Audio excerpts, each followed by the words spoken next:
I'll do the roll call for you for the work session, and we don't need to read the virtual notice because you're in person.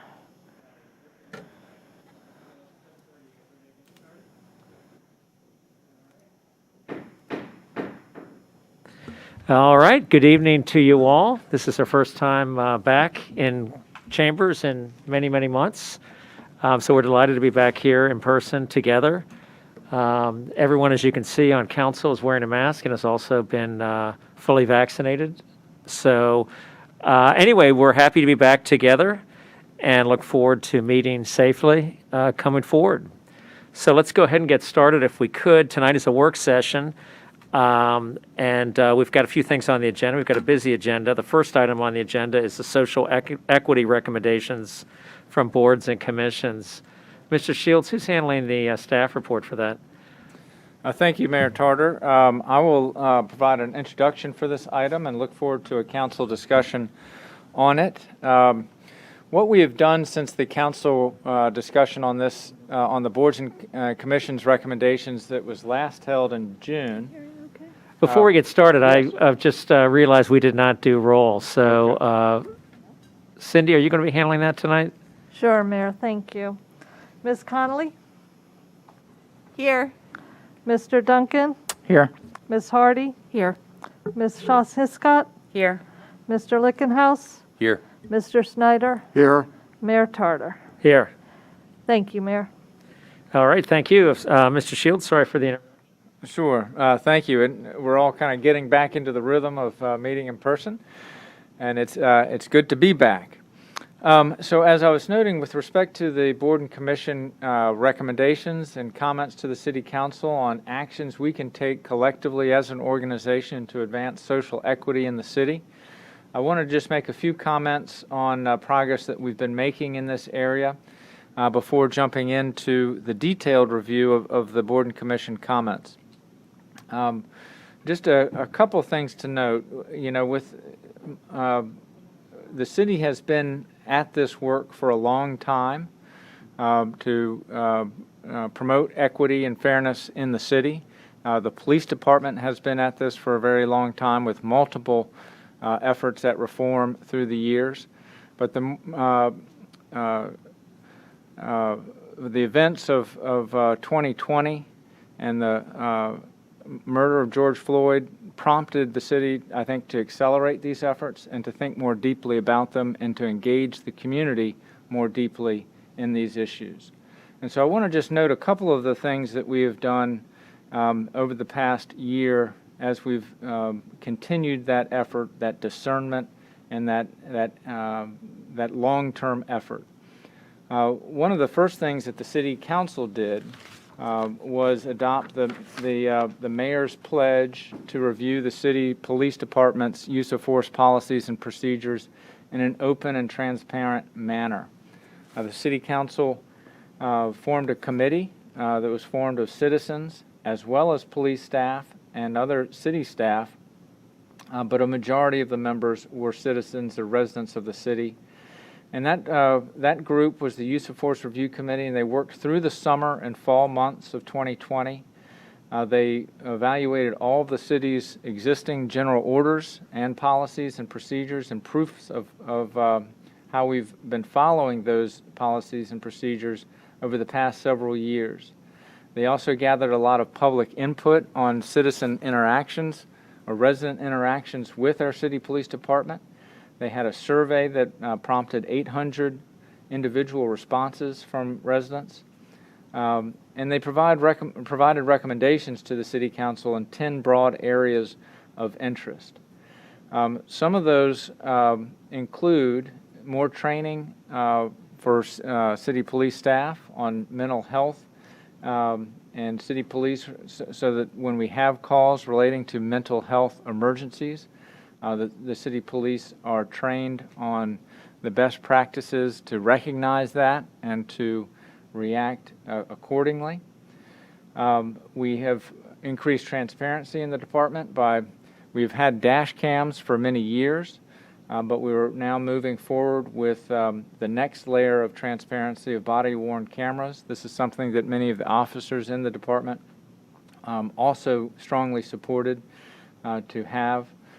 The City Police Department implemented a restorative justice program for youth offenders, where youth offenders are brought together with victims so that there is restoration or restitution and that the victims are made whole, but the youth, where it's appropriate for non-felony cases, can avoid being involved in the criminal justice system. We've joined a regional critical incident review team process so that when we have use of force examples or instances in the police department, that an outside group will come in to take a look at it and to review it and provide an objective review of that. These are just a few of the things that are moving forward in the police department.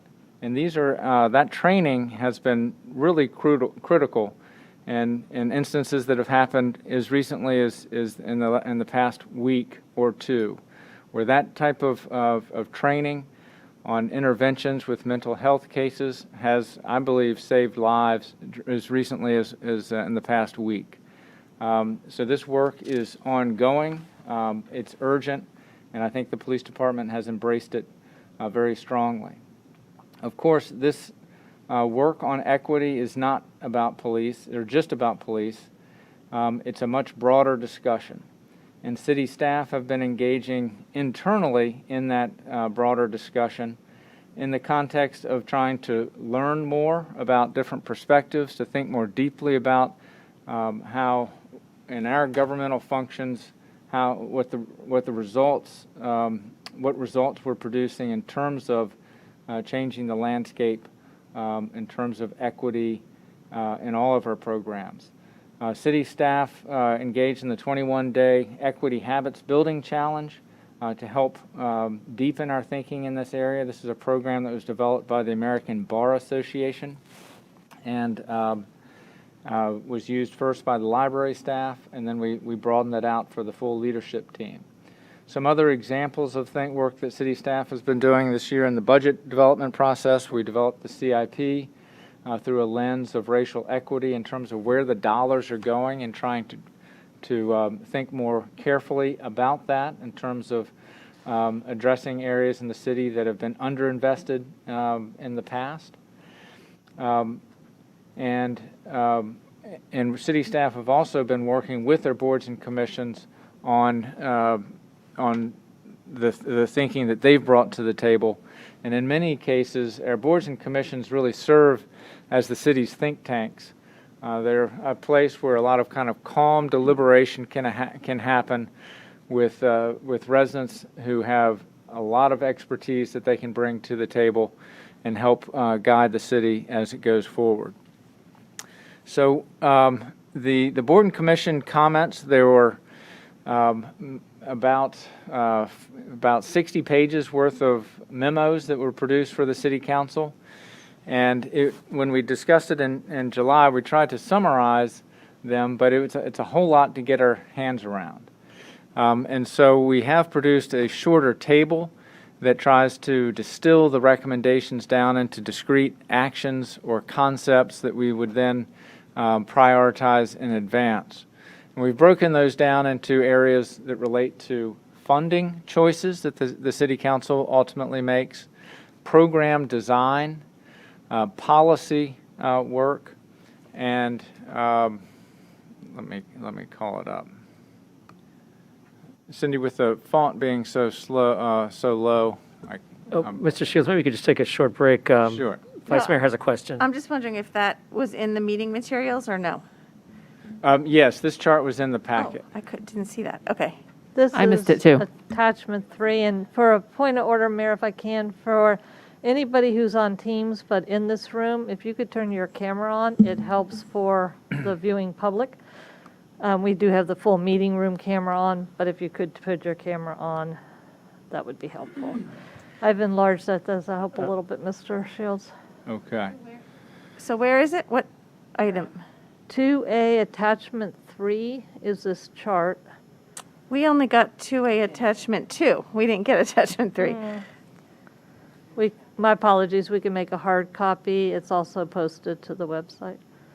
And I will enlarge this and follow along. It's not posted It's on the not website, posted. Cindy. It's not there. It was 'Cause the this is- original board and commission memos is what was posted. Oh, All right, we can work with the city clerk to get that Okay, uploaded. thanks, because this is what I was hoping to see. And when I yeah, got the materials, well, I thought, this, where's this the? is kind of the Yes. main Okay, thing that thank you. is new from the June meeting. And Can Cindy, you maybe if you, make if you this more could, full screen so it'd be easier for us to see? yeah, maybe zoom in just a click or two.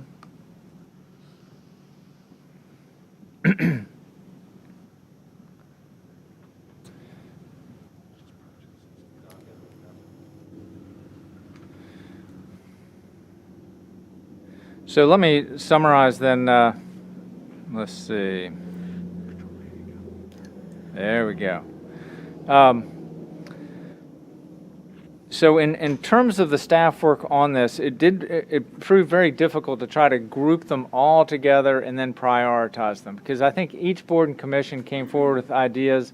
We did in the notes try to note where there's cross-pollination, where different boards and commissions came up with similar ideas. And I think the follow-up would be then to ask if they could work together on those areas. But so to summarize, some of the top things that were listed by the Arts and Humanities Council, supporting murals that celebrate diversity in the city's civil rights story. The City Council did take action actually last week with the budget amendment that was adopted to provide some matching grant dollars to assist in that effort. We also have progress on the Tenor Hill History Panels at Washington and Hillwood as part of the South Washington Street Intermodal Project, which will be a very visible way of telling the city's civil rights history. And I think those history panels were curated with a lot of community input and a lot of deliberation to help us tell that story thoroughly and effectively. They note the council chambers of taking a look at the art that is in this building, council chambers, as well as throughout the City Hall campus, in terms of being inclusive of all races and genders, and in terms of who we celebrate on our walls. Also looking at statuary in the City Hall campus. Digital Public Art Walk is a project that the Arts and Humanities Council is working on to have there is a walking tour, but to have that be more accessible to people so that they can find it online and then do it in person as well. So those are some of the items that came out of the Arts and Humanities Council. I'll note for the Citizens Advisory Commission on Transportation, the CACT. Some of their recommendations also are underway with the South Washington Street Intermodal Project in terms of improving walkability and safety along the South Washington Street corridor. The sidewalk to the Tenor Hill historic site from South Washington Street is a high priority for this year's sidewalk improvement projects. The council did fund money for bridging sort of missing links of our sidewalk network, and I think that is one of our higher priority sidewalks to complete. And then there are other notes just more generally about having bus shelters placed in places of highest use, and so we're assessing that right now. And I think we have not completed the phase 2 of the bus shelter program, and so that is an opportunity to address those going forward. The South Washington Street, recognizing the black landowners who had property condemned to create the Lee Highway. That's a note that the CACT made in their comments. And again, that is part of the South Washington Street Intermodal Project and the history panels that will be listed there. I'll skip down to the Housing Commission. Some of the high priority items that were listed there is one is a charter amendment that would have to go through the General Assembly to allow non-voting citizens to serve on city boards and commissions. Right now, you have to be eligible to vote in order to serve on a board and commission. That's written into the charter. And the Housing Commission has other policy recommendations to advance and bring forward. One that they discussed is establishing the principle of equity or parity between homeowners and tenants and the homeless, and determining policy in the city, with the commentary that homeowner voices are most frequently heard and sometimes most loudly heard in determining city policy. They also are recommending an update to the affordable housing policy, and this is one that the City Council, I think, is familiar with, but relating to the lower AMI levels. And you'll see this in future projects where I think the Council and the Housing Commission could do some policy work just to determine what is the mix of units that we should be targeting in terms of our AMI levels, and see if we can't get that a little bit clarified in our policies going forward, as opposed to sort of in an ad hoc fashion, project by project, which we have been doing for the last couple of land use cases. And then a last comment by the Housing Commission is putting more emphasis on adding new affordable housing. Currently, the focus in our policies is about preserving market rate affordable housing so it stays affordable. One positive thing is that we have been very consistent now in negotiating ADUs as permanent ADUs in our projects for the last several projects, and that's quite a dramatic change and a very important change that we've been getting through the land use process.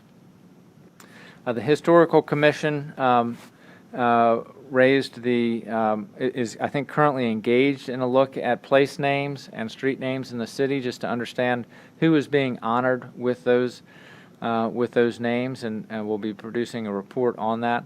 The CACT made a similar comment, and so the Historical Commission and the CACT would work together on that. A large project is conceived of by the Human Services Advisory Council, and that is to have a racial unity workshop that would be for the whole community, but focused, I think, on boards and commission members to really encourage their participation in that. They're right now exploring facilitators and kind of what that program would look like, but I think that's a project that they are asking to take the lead on. The library board's been engaged in this work intensely for the past several years, and in the past year they've made a couple of changes that I think have come out of their work on equity, and one of those is waiving library fines, and that's a best practice that we're seeing in libraries across the country. One, they don't generate very much money, and two, they sometimes are a negative incentive for people to bring library books back if fines are accumulating. And nationally, anyway, I think there was a view of a disproportionate impact. Some other things that the library board has done is make copies and other things that people come to the library for job assistance and things like that, and using the printer and the copiers has gone to no charge. In the past, we maintaining the equipment to collect the little dimes and quarters that people were using for that equipment made it not a big profit center, but that's another example of trying to make the library more accessible. The library board has a number of programs of English as a second language and other trying to reach the full community in its programs. The Planning Commission, some of the work that they're advancing is having social equity be part of all of their consideration of comprehensive plan changes, land use cases that come before them, the CIP, etc., all of the statutory requirements of reviews that they have to add social and racial equity to their review process. They are also working to have a speaker series for the Planning Commission to help them, sort of similar to the 21-day Racial Equity Habits Building Challenge, to help the Planning Commission just be constantly deepening their learning and their thinking on these areas. Land use is a huge area of equity. It's had a very large role in our country in creating some of the inequities that you see in the National Capital Region and across the country. Next page, Cindy. We're just scrolling down. Recreation and Parks Advisory Board, one of the budget initiatives that the council approved this year was a scholarship program to make all of our camps and hobby classes and athletic programs accessible to all. They've been actively promoting that. What they're committing to do is to assess that after a year and to report back to council how well it worked, what they need to do to change it. The goal is, in the full spirit of in the ancient spirit of Rec and Parks, to make sure that all of its programs are being enjoyed by everybody in the community. There had been a shift in focus over the past decade, in fact, where Rec and Parks was sort of thinking of themselves more in a business model and raising revenue to sustain their operations. And I think they've really tried to consciously get back to an older idea of Rec and Parks, of being there for everybody. And the scholarship program is a step in that direction, and I think they'll be taking additional steps. Some other ideas of continuing to make all their parks handicap accessible, and also to use GIS mapping tools so that we can see how are we spending money on parks, where are those dollars going in terms of where they're going geographically around the city, so that can be a lens of the fairness and equity of those investments. The Retirement Board came up with thinking in terms of our $110 million investment portfolio, and to the extent to which those investment decisions could be to bring in social equity thinking into our investment portfolio. And many large pension funds do that, and you read about that in the news frequently. The city's pension fund traditionally has not. It has had a strict fiduciary duty of maximizing the return vis-a-vis the risk. And so they want to introduce some of that thinking, and they'll do so in a deliberate fashion to weigh the wisest and most effective way to do that. They also were considering some of the benefit programs, and these would be recommendations ultimately would come to the City Council. But in terms of level of pay or types of work of the city, should there be higher benefit percentages or that type of thing to improve the equity of that benefit. The Stormwater Task Force, they basically committed, as they are considering stormwater projects around the city, to consider them, make sure that there's an eye on equity on that. Very often stormwater projects, one of the lenses we looked at was complaints. It was one of three. We had stormwater modeling and we had staff experience of where we experienced flooding, but one of the three was complaints. And there is sort of good literature on it very often is the people with the greatest personal agency or the best connected people whose complaints are most loudly heard. And I think the Stormwater Board wanted to say we recognize that, and we want to make sure the city's investment decisions are well-rounded and are hitting the greatest needs, not strictly complaint-driven. The Urban Forestry Commission had a wide range of comments relating to accessibility to the urban forest, and just noting the fact that trees are such a driver of quality of life. So some of the things they wanted to look at is the neighborhood tree program to see if trees can't be sort of marketed in a way for families that we've not traditionally been serving with the neighborhood tree program. Our streetscape is great in certain areas and not so great in other areas. Let's identify that and see if we can't put dollars in those areas where it might be older developments, older apartment complexes in particular, where the streetscape is at a lower standard. Also look at some of our apartment complexes, and if they aren't keeping up their landscaping or if they don't have trees, could there be grant programs to help them get their landscaping up, to create shade, to create the calm and peace that comes with the urban forestry? Those were some of the ideas that came out of the Urban Forestry Commission.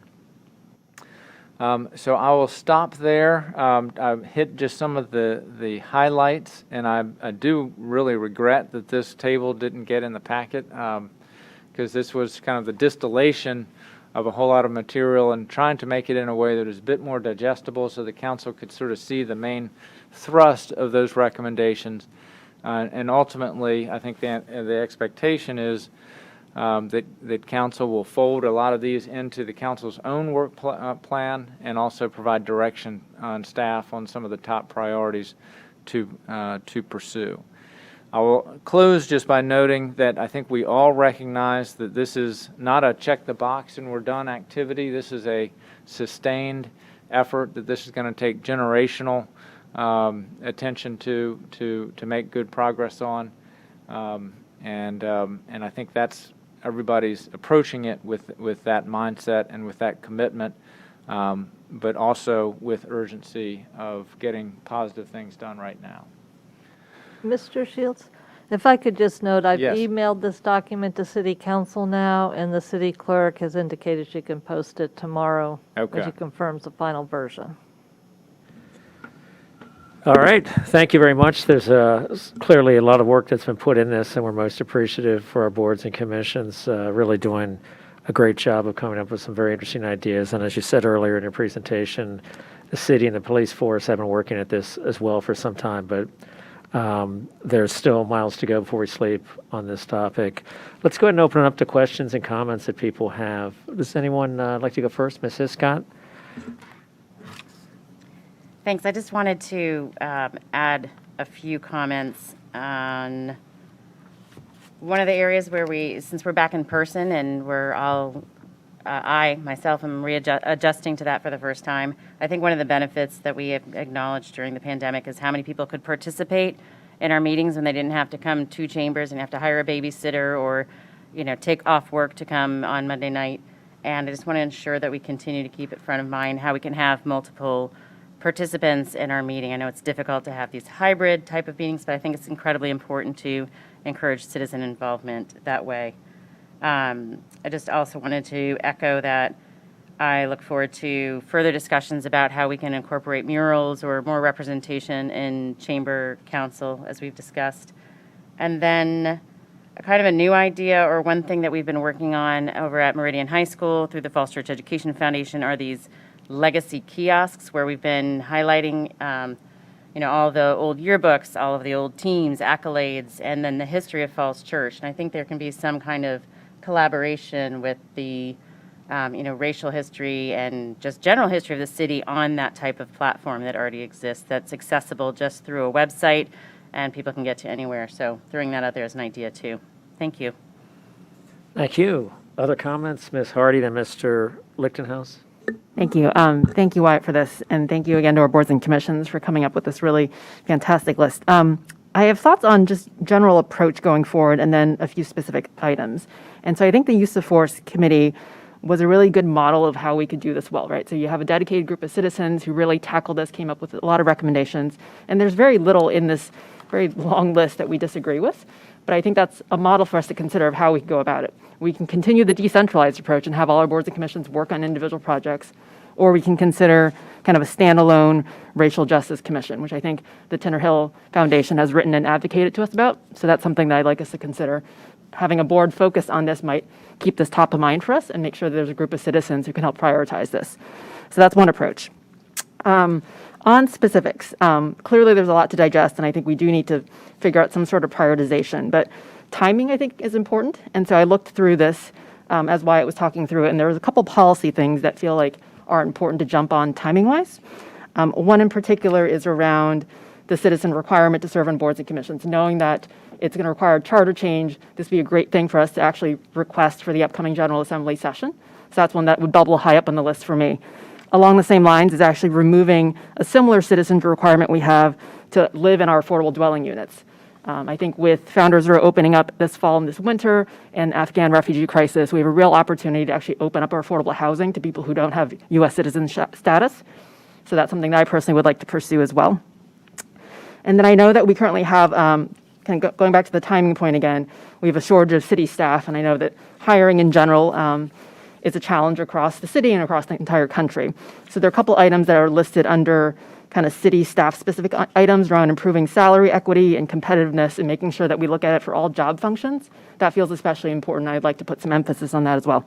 But overall, I think this is a really good list. Again, very little that I disagree with, but I do think that we need to think about approach on how to tackle this, because we can continue working off of 120 items, but I think having a standalone racial equity commission where we have dedicated citizens could be a good way to go about this as well.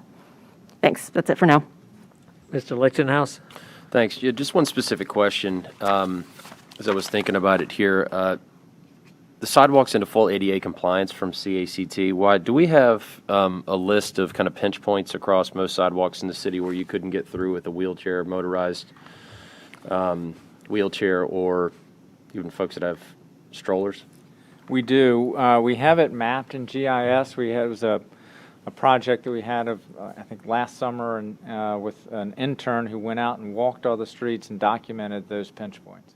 Okay. So we have that as a resource, and it's daunting. Yeah. It's a lot of utility. The classic is the utility pole in the middle of the sidewalk, which is the most difficult to address.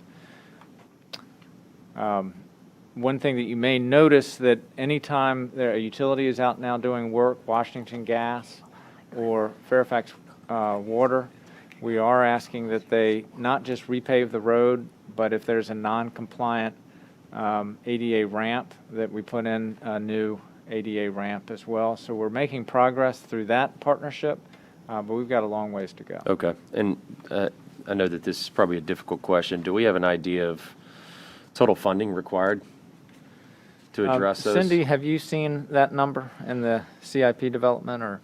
Not a current one. We could pull out the original PED plan that has some dollars, but it was significant. Okay. The largest issue is, of course, the Dominion power poles and the communication poles that are in the sidewalks, so they need to either be undergrounded, Yep. or per our franchise agreement, they could be moved at Dominion's cost for ADA, but we have to provide the right of way. Yeah, I think there are a couple that are fairly infamous in the city, which we don't need to talk about here at length. But I just want to make a point, because this will certainly outlast my time here on council, but I think it's imperative, just to the point of the discussion we've had recently about Founders Road 2 and other mixed-use developments, as we look at voluntary concessions, or we look at contributions or improvements to transportation, walkability, and certainly through a social equity lens, when you look at some of these pinch points in certain areas of the city, that as we go down the path of new development, we could have developers address that either outside of the immediate area of the project, or at least through additional funding to deal with that. So it's great that we have it mapped from a GIS perspective, and kudos to that intern that walked the city mapping those. But that's again going to be another critical point as we continue to build up developments and give equal access to these commercial developments and other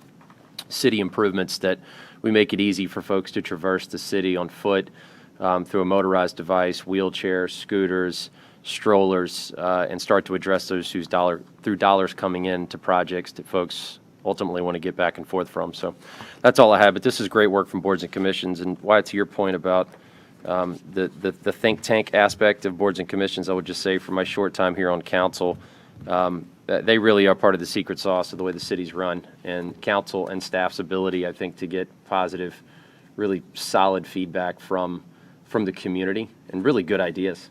And so kudos to everybody for digging into this one. So thank you. All right, thank you. Vice Mayor Connolly? Thanks, Mayor Charter. I'm just wondering, can we turn the volume up a little bit? I don't know if it's my ears. It seems like everything is really low, and with masks and microphones, it's hard to hear. Thank you. But Cindy? to this, thank you. Thank you for this. Is that louder?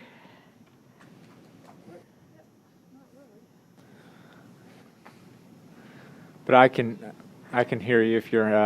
Yeah, that's a little better. It seemed kind of low a few times, and And it may have been me. I might not have had my face as close to the microphone as I needed this is to. better and louder than it was. And one thing, just as a technical assistant, since we haven't been in this room in a while, these are unidirectional microphones, so you do need to be focusing on them pretty close, and with your mask, so if you're too far away, won't work. Thank you. They move, so adjust them to where you're comfortable. Thanks.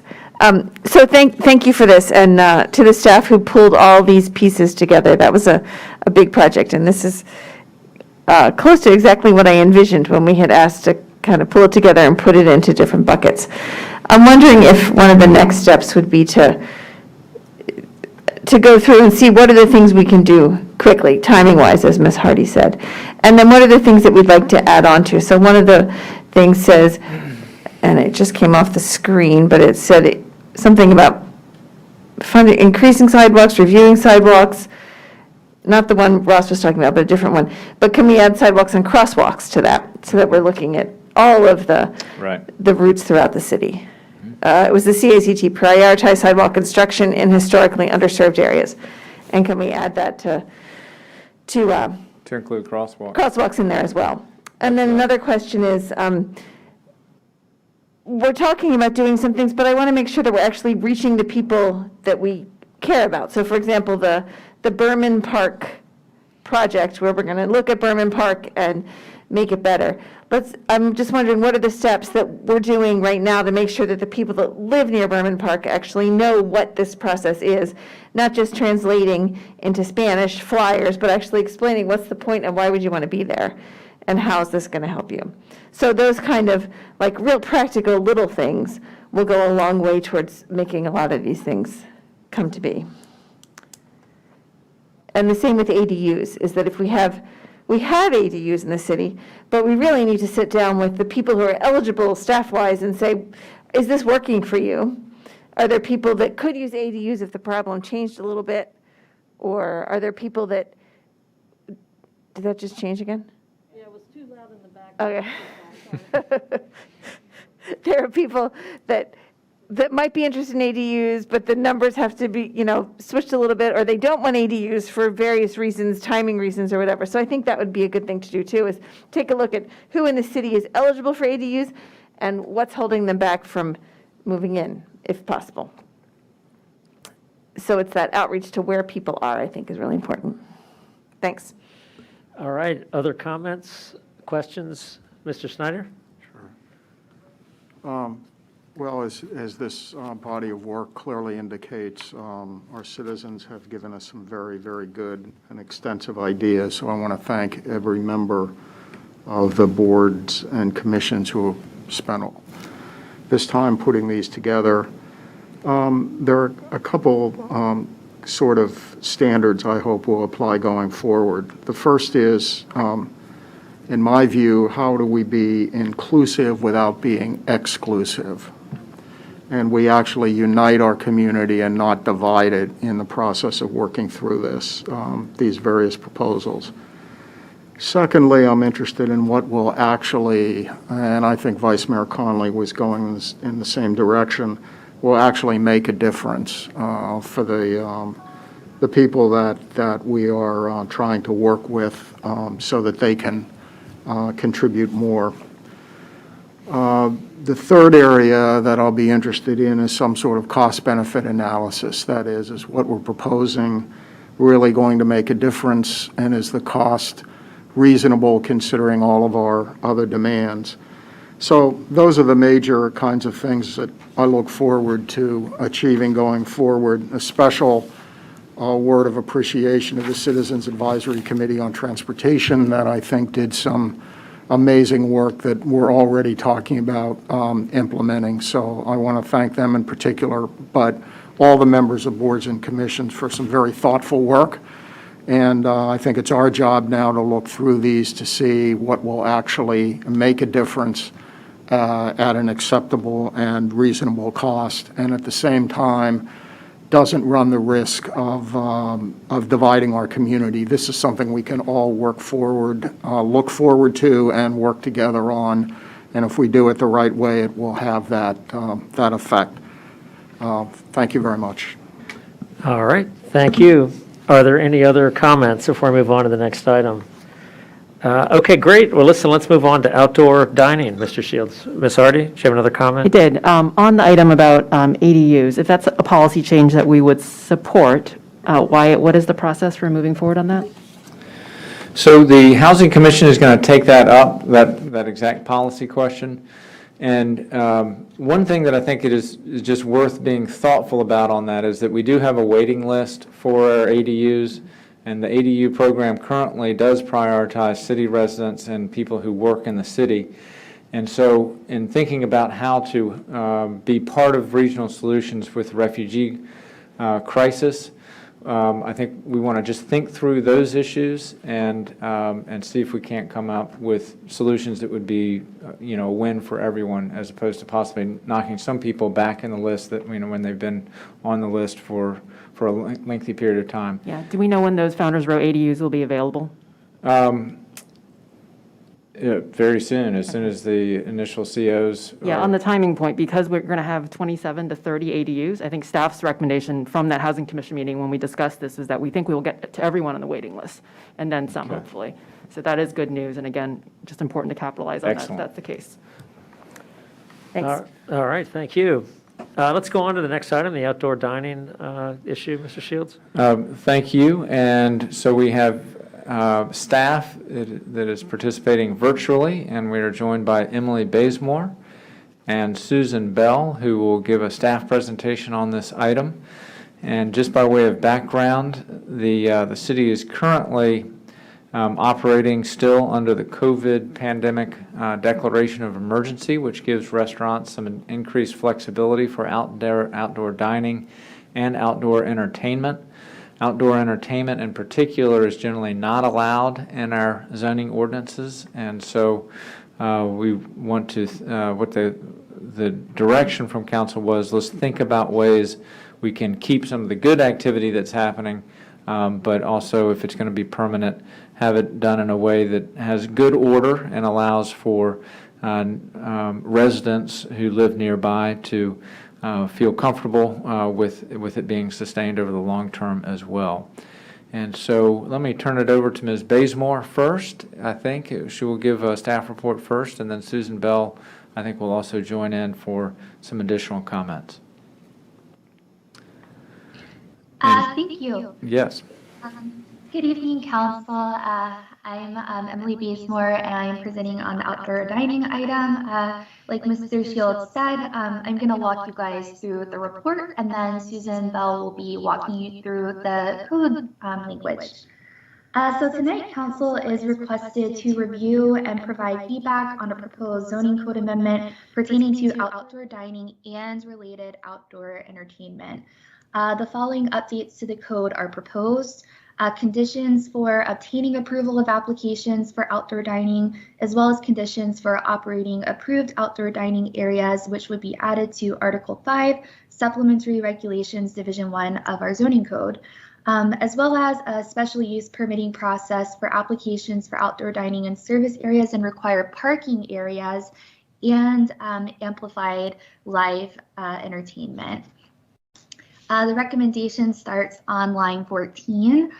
Staff recommends that Council provides guidance on the proposed ordinance and schedule this item for a work session again on October 18th, 2021. We're looking for a potential referral out to boards and commissions during first reading, anticipated on October 25th, 2021. Looking for a referral to Planning Commission, the EDA, CACT, and the Chamber of Commerce. Moving on to the background portion of the report, starting on line 22, we get into the emergency legislation and COVID-19 measures relating to restaurants and outdoor dining, which kind of brought us to this point, looking at more permanent changes to the code.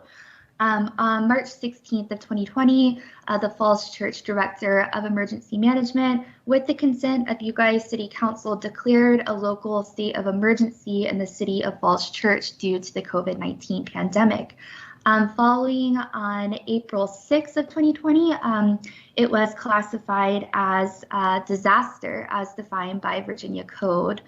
On April 13th, City Council adopted an emergency ordinance known as Ordinance 2008, which temporarily suspends zoning requirements regulating dining establishments' ability to conduct their business outdoors. The temporary zoning measures are listed on lines 37 to 46 of the staff report. Those are signs and banners, carry out and delivery, and then conditions relative to outdoor dining. Staff requested that dining establishments wanting to utilize these flexibilities submit a request and lay out to permits for evaluation by the appropriate officials. Those establishments that received approval are listed on lines 52 all the way to line 63. Starting on line 70, we just want to note that temporary zoning measures provided by Ordinance 2008 remain active as long as the emergency declaration is in place. Unless the zoning ordinance is amended, all dining establishments would have to return back to pre-emergency configurations within 6 months of the city lifting the COVID-19 declaration of emergency. The last time I talked to you all was on June 7th, providing an update on outdoor dining in the form of a city council work session. Let's see. City Council was asked to consider the extension of existing relaxed zoning allowances for outdoor dining until January 31st of 2022. This was part of an effort to continue to support our small businesses or businesses in general by providing them adequate time to transition back to normal operations and subsequently adjust to consumer preference as COVID-related restrictions have been lifted. Beginning on lines 85, Council was supportive of a more permanent change to the zoning code to allow for expansion of outdoor dining and entertainment through a special use permitting process. There is general agreement by Council that the BZA would be the appropriate oversight group. Requests were made by Council to city staff to conduct site visits to review these conditions at establishments with temporary outdoor dining. Since the Council work session, the Planning Commission and Board of Zoning Appeals actually held a joint work session where they discussed outdoor dining and entertainment, and staff has also conducted those site visits to various dining establishments with temporary outdoor dining. Beginning on line 98, we capture some of the discussion that the Planning Commission had along with the Board of Zoning Appeals. This discussion happened exactly a month after the Council work session, so on July 7th. The Planning Commission and Board of Zoning Appeals had discussion about increasing an occupancy load with expanded outdoor dining. There was, this question of, are they allowed to do that? The group discussed how outdoor entertainment should undergo a separate special use permitting process from outdoor dining, as it holds the potential to affect the quality of life for nearby residential neighbors. Beginning on line 106, there was discussion, of course, about off-site parking.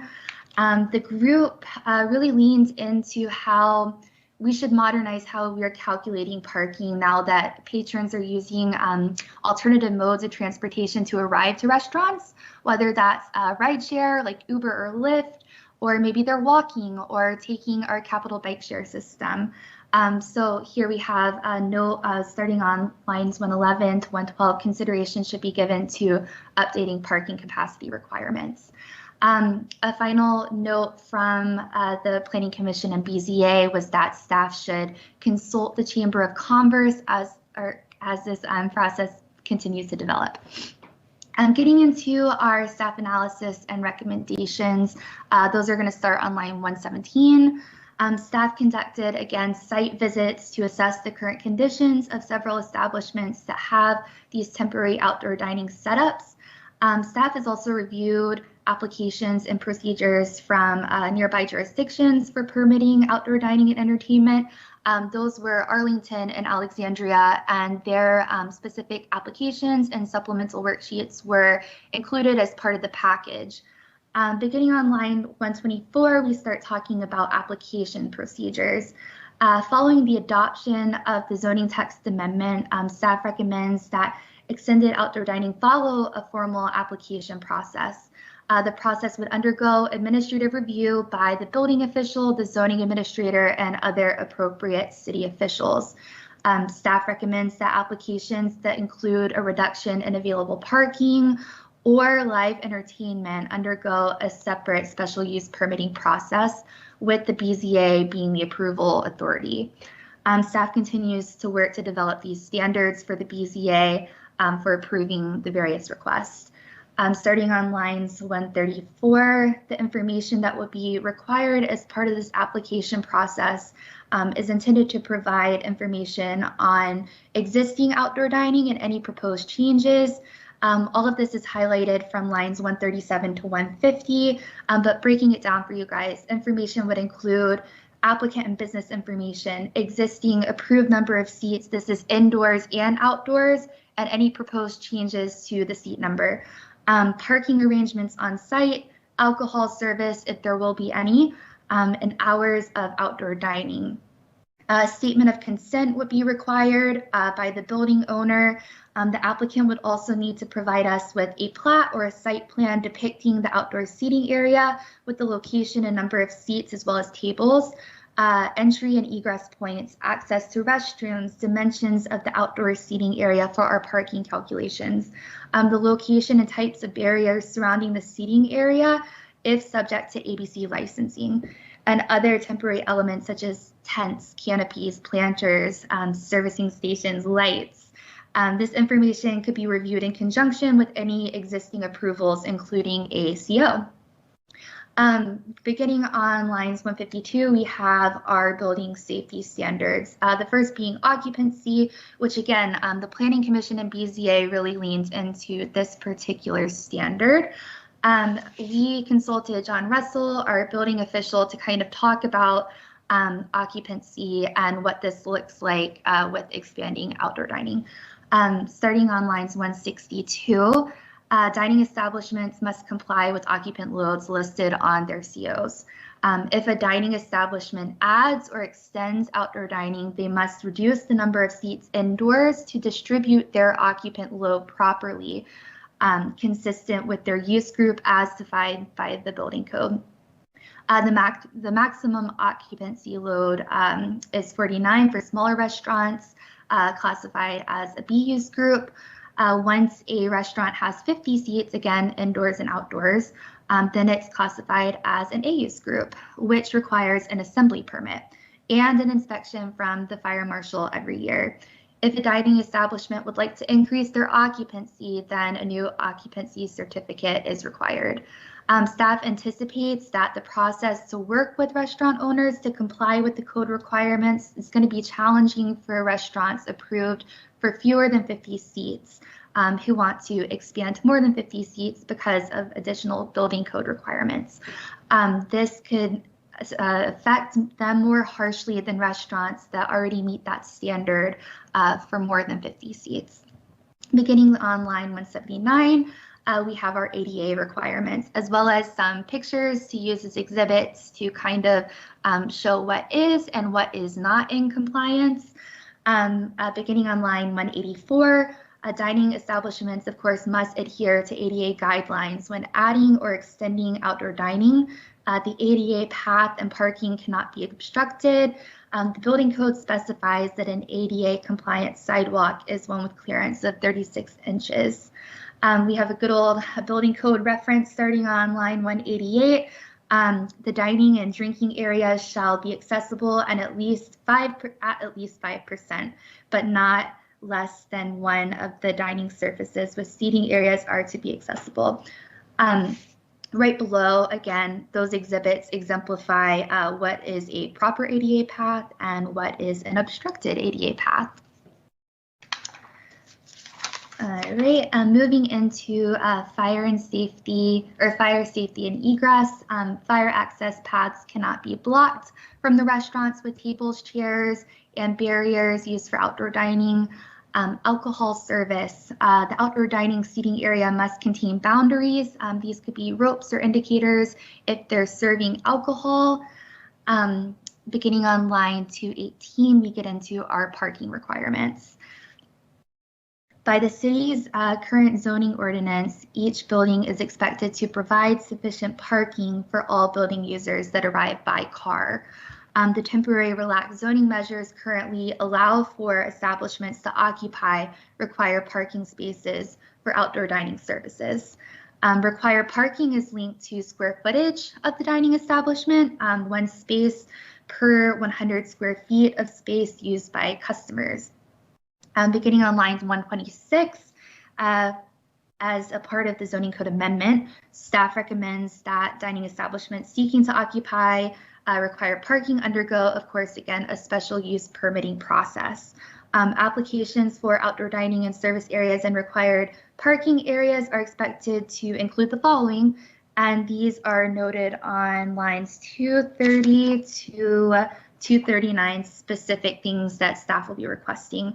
A statement of justification, description of proposed measures to mitigate the impact of operating with reduced parking, and any off-site or other replacement options for this parking. Statement from the owner consenting to the use of required parking for outdoor dining, evidence of notification of such request to adjacent businesses and property owners. Staff is developing proposed findings that the BZA would need to make in order to approve the special use permit for outdoor dining with less parking than what's required by code. One of the things that staff has begun to do, looking into relaxing parking, is gathering information from restaurant patrons through a survey, kind of looking into how they're arriving to different restaurants around the city. Are they taking the bus? Are they, using rideshare? Are they walking, or are they parking? And this stems from our BZA and Planning Commission work session.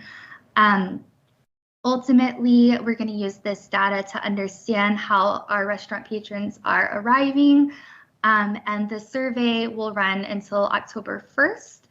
So we hope to come back to you at your next work session with the narrative that's working off of the data compiled through this survey. Not only has the survey been distributed to various restaurants, it's also been posted as a news flash to our city's website. On line 252, we begin to talk about the noise ordinance and outdoor entertainment. Several dining establishments have set up outdoor live entertainment for their patrons. It's proven to be a hit, but at the same time, noise can affect the quality of life of nearby residents and holds the potential to be a health hazard. Therefore, a detailed review by the appropriate city staff as well as the BZA is appropriate for outdoor entertainment. Beginning on line 261, the following are the noise regulations for B1, B2, B3, and OD zoning districts during all hours of the day, a maximum of 65 decibels of continuous sound and a maximum of 90 decibels of impulsive sound. On line 265, currently the zoning code does not allow for outdoor entertainment in any of the B1, B2, B3, or OD zoning districts. Outdoor entertainment is being allowed as part of the greater flexibility for businesses for outdoor activities under the emergency ordinance. As part of the zoning code amendment, staff recommends that establishments who seek to provide outdoor live entertainment undergo a special use permitting process, just like those who are looking to occupy these parking spaces. Piped in music would continue to be permitted as it's currently for unamplified music. Between June 1st, 2021 and September 1st of 2021, the Falls Church Police Department has received a total of 39 noise complaints. Out of these 39 noise complaints, only 8 of them were actually related to outdoor dining. We're looking to get an updated number for summer of 2020 to kind of compare 2020 to 2021, as you guys had recently adopted an updated noise ordinance. Beginning on line 277, we get into the actual special use permitting process and what that could look like. Staff recommends that dining establishments that wish to operate dining areas with less parking or amplified live entertainment follow a special use permit. Businesses that propose these would submit an application to the zoning administrator, who would then forward it to the BZA for review. Staff would develop a recommendation and the BZA would set conditions for approval. The recommended term of these SUPs would likely be a year. Following 1 year of operation, if complaints were received or the dining establishment is found to be in non-compliance, the application would require review by the BZA for reapproval. If the establishment has not received complaints and remains in compliance, then the application would be reviewed administratively once again for approval. Also, as part of our code analysis, we looked into food trucks, and you can find information on the existing code for food trucks and the regulations beginning on line 292. Let's see, I'm going to start with defining what a food truck is in Falls Church. That begins, yes. We could just go straight to community engagement? Yeah, of course. I think there'd probably be a lot of questions. Maybe we could just sort of keep it high level. Your presentation has been very enlightening, but maybe we could sort of keep the rest of it on a high level, and then we'll ask specific questions, I think, to get a lot of the details of what we are looking for. Of course, yeah, no problem. So yes, community engagement with outdoor dining and with outdoor live entertainment. We've already started the process with the survey that's been distributed and posted on the website, but we're going to continue the process. Starting on line 343, our next step for community engagement involves conducting stakeholder engagement with these businesses that have received previous outdoor dining approvals through the emergency ordinance. We plan on contacting them directly, providing details about the process and requirements for bringing them up to compliance following the expiration of the temporary zoning measures. We're looking for their feedback regarding the process and requirements. We're also looking to, again, engage the Chamber of Commerce per the Planning Commission's recommendation. There's no fiscal impact anticipated with the zoning amendment. And then our timing, our schedule is laid out from lines 356 to 360. And that's all I have for you. Susan Bell is also on the line to answer any questions pertaining to the specific code language. But that's all for my presentations. Thank you. Mr. Snyder, did you have a question right now? Sure, when we get to questions on Sure. I tell you, why don't we just save them for the end when Ms. Bell finishes her presentation, and then we take them all. Ms. Batesworth, that was very good presentation, very thorough, and a lot of information there that for us to absorb and to just think about. But I'm sure we're going to have some questions. But let's move on to Ms. Bell, and she can give her thoughts, and then we'll go on to questions and comments from council. Susan, are you on the line? Yes, I am. Good evening, Mr. Mayor and members of the council. There are three main elements to the zoning ordinance proposal before you this evening, and it really begins on line 472. Essentially, the first element, which is the by right option, is consistent with what is in the zoning ordinance today, and it is just extending the accessory use in the B zones. But we do ask for, in this proposal, some additional information than what applicants have perhaps provided in the past. The special exception option, the special use permit, I should say, is strictly in the cases where someone wishes to offer live entertainment that is amplified music, or to use required parking for an extension of their outdoor food sales or food service. And again, this is all beginning on line 472. The conditions of the by right approval just specify that an applicant would need to comply with the appropriate local, federal, and state regulations. We just wanted to put that in the record with particular focus on fire safety, health, accessibility, noise, and any alcohol service. And there's considerable information that I won't detail for you now that would need to be provided for examination by the appropriate agencies. This would allow specifically for outdoor dining and service areas on private property and within the required setback. In the instance of use of public space, and I'm now on line 491, the city manager would have the authority to give that approval subject to there being a safe egress from the building and accessibility standards met for wheelchairs and for others with limited mobility. Under the by right option, you would not be allowed to occupy any required parking, maneuvering, or trash and loading areas. And again, this is strictly for by right. Outdoor dining areas would only be allowed to operate during the normal operating hours of the business to which they are accessory, and that is intended to keep them accessory to that main use. To the extent that outdoor dining might be located adjacent to or across an alley from residential districts, we are recommending that they not be allowed to operate before 9 a.m. or after 10 p.m. And of course, they would need to comply with the noise ordinance. And again, this would only be in the by right situation, unamplified music. Now, I think Emily mentioned that the limit is 65 decibels. And just as a point of clarification, typical conversation is usually around 60. So if you have a number of tables and music, you can easily get to more than 65 decibels. So we're recommending that that compliance be adhered to. To the extent that a restaurant wishes to have outdoor dining in their required parking areas or want to reduce their parking in order to extend the tables further, they would need to apply for the special use permit and be heard by the Board of Zoning Appeals, and the same would be true for amplified music. The process has already been described to you. We believe this is a way to manage the possible adjacent neighbor impacts, whether they be adjacent residential units or adjacent businesses who might lose parking that is currently available to them. And with that, I'll conclude, and I'd be happy to take any questions.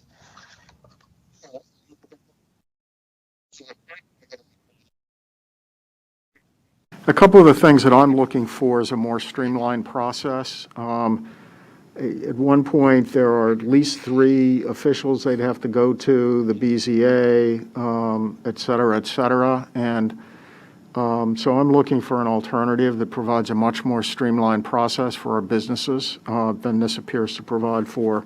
Secondly, I'm looking for some sort of provision that would carry forward the businesses that have already done this and have done it without complaint, so that they don't have to go through a bureaucratic process to keep doing what they've already proven they can do, serve the public, and make money in the process.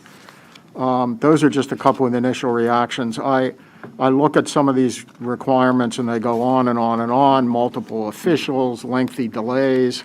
I think we need a more streamlined process than I see so far carried out here and proposed. And again, this is not to say that I'm ungrateful in any way for the significant work that's been done here, but the whole idea here is to be business friendly, along with, of course, compliance with noise and fire code issues. And this looks to me a lot of bureaucracy to go through for businesses to continue what they've already proven that they can do effectively for the benefit of the public that they serve. So that's my general comment, and I would ask for any, if staff could go back and suggest a more streamlined process, perhaps something that and certainly something that recognizes the businesses that have already done this and done it without complaint. Thank you. All right, Ms. Hardy? Thank you. That was actually my immediate reaction as well. I think we want a process that's easy to understand, low cost, and easy to navigate with clear expectations and relatively short turnaround time. I think we've proven that outdoor dining is a win-win. So it's a win for the businesses, it's a win for the city, and that we're using underproductive parking spaces and using them safely, especially in a pandemic. And so I would love to see this more streamlined, to Mr. Snyder's points as well. A couple questions to make sure I'm understanding this correctly. As outlined in the zoning changes, people can have outdoor dining by right, and they would not go through this process unless they are decreasing parking or offering live music. Is that correct? And the by right process, as long as they meet all ADA regs and the normal requirements for handicap parking and all that, then that just is done in the normal process as it is today? That's correct. Okay. And then out of the temporary outdoor dining situations, would any of those be in the by right situation, or would all the ones that have been temporarily approved need to go through this new process? Several of the businesses that we saw on our field trip actually are not in compliance with accessibility, building code, and fire safety regulations. So they would need to be worked through those by the building official and his staff to get into compliance. Doesn't mean they'd have to reduce their seats necessarily, but that would need to happen. Several others are using required parking and maneuvering spaces, and so there may be some adjustments that would be required. And then the last issue would be if their current certificate of occupancy limits them under the building code to less than 50 seats, and their combined indoor and outdoor exceed that, then they would need to adjust their certificate of occupancy. Got it. So not everyone would be by right, clearly. So again, I guess emphasizing the original point of how do we make this low cost and easy for businesses? They've gone through enough already in the past 18 months, and so both low cost and time and effort would be helpful. On the parking point, given that large part of the outdoor dining has taken up spaces, has city staff fielded any complaints from the public about lack of parking in the past 18 months after these outdoor dining areas were established? I'm not aware of any complaints that the city manager's office has received. I don't know if CPEDS has, but I think the survey is also an attempt to get a little bit more information about how customers are experiencing that. But Ms. Bazemore, do you have anything to add to that? No, but that's something that we can look into prior to the next work session.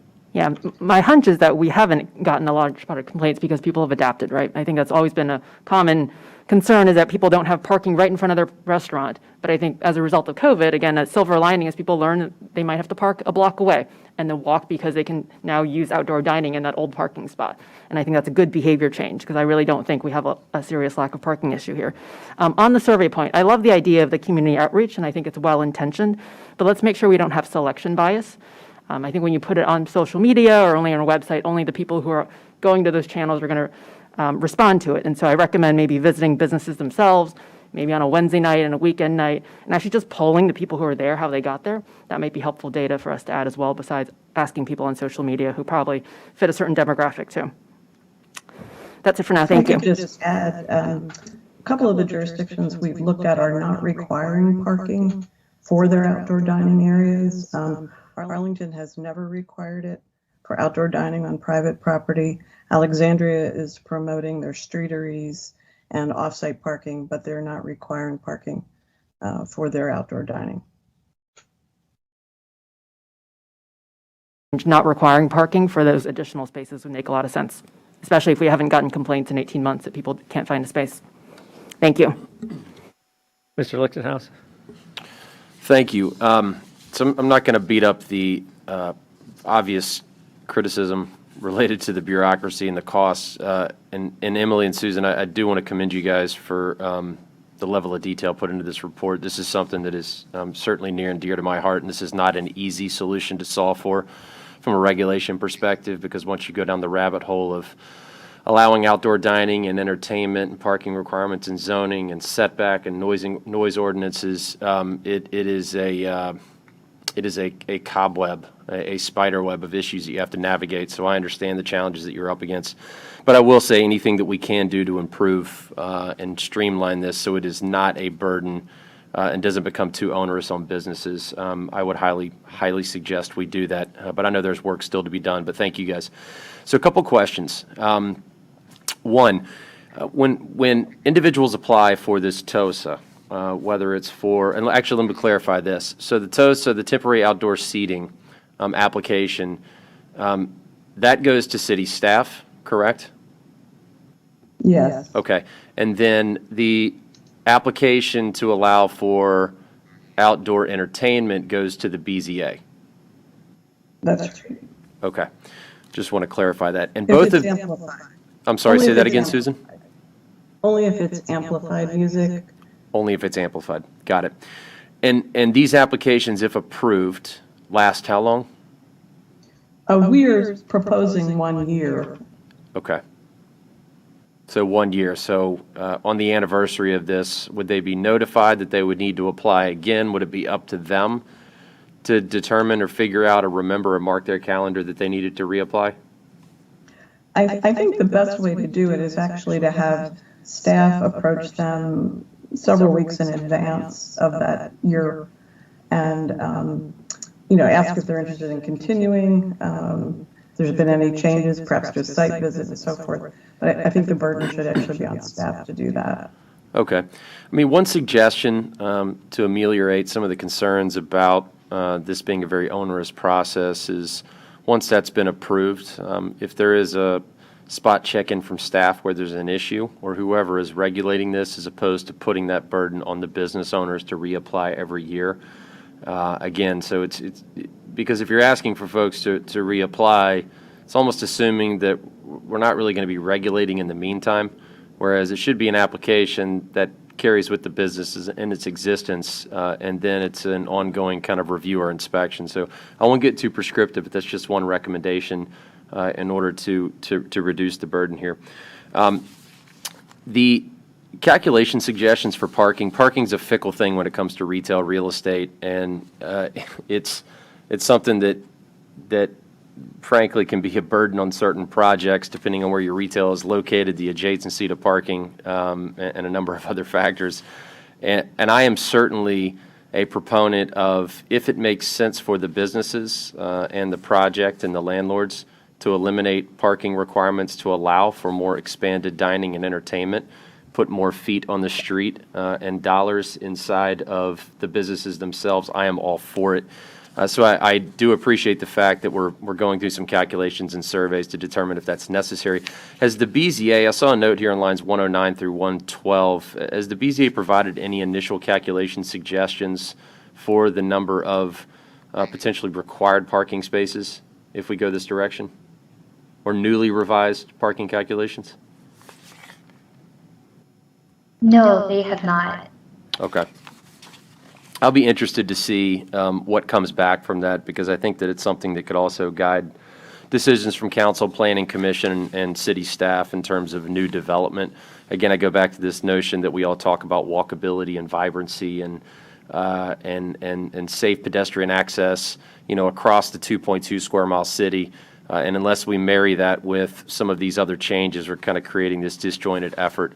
So I'd ask that we continue to monitor that, and I'll be very interested to see those calculations and those findings when they do arrive. I do want to address the food truck question, because this is something that's actually, I don't want to say weighed heavily in my mind. It's not like it's kept me up at night, but I guess I've been interested to know more about this, because I do see this as part of the changing retail landscape. Have there been any complaints from businesses, either during the pandemic or even before, about food trucks accessing the city and then posting up outside of brick and mortar restaurants? Do we have a lot of those calls? It's been more of a discussion we've had with the restaurant community and sort of thinking about it from a policy perspective. And in that context, I think the restaurant community has expressed concerns about it.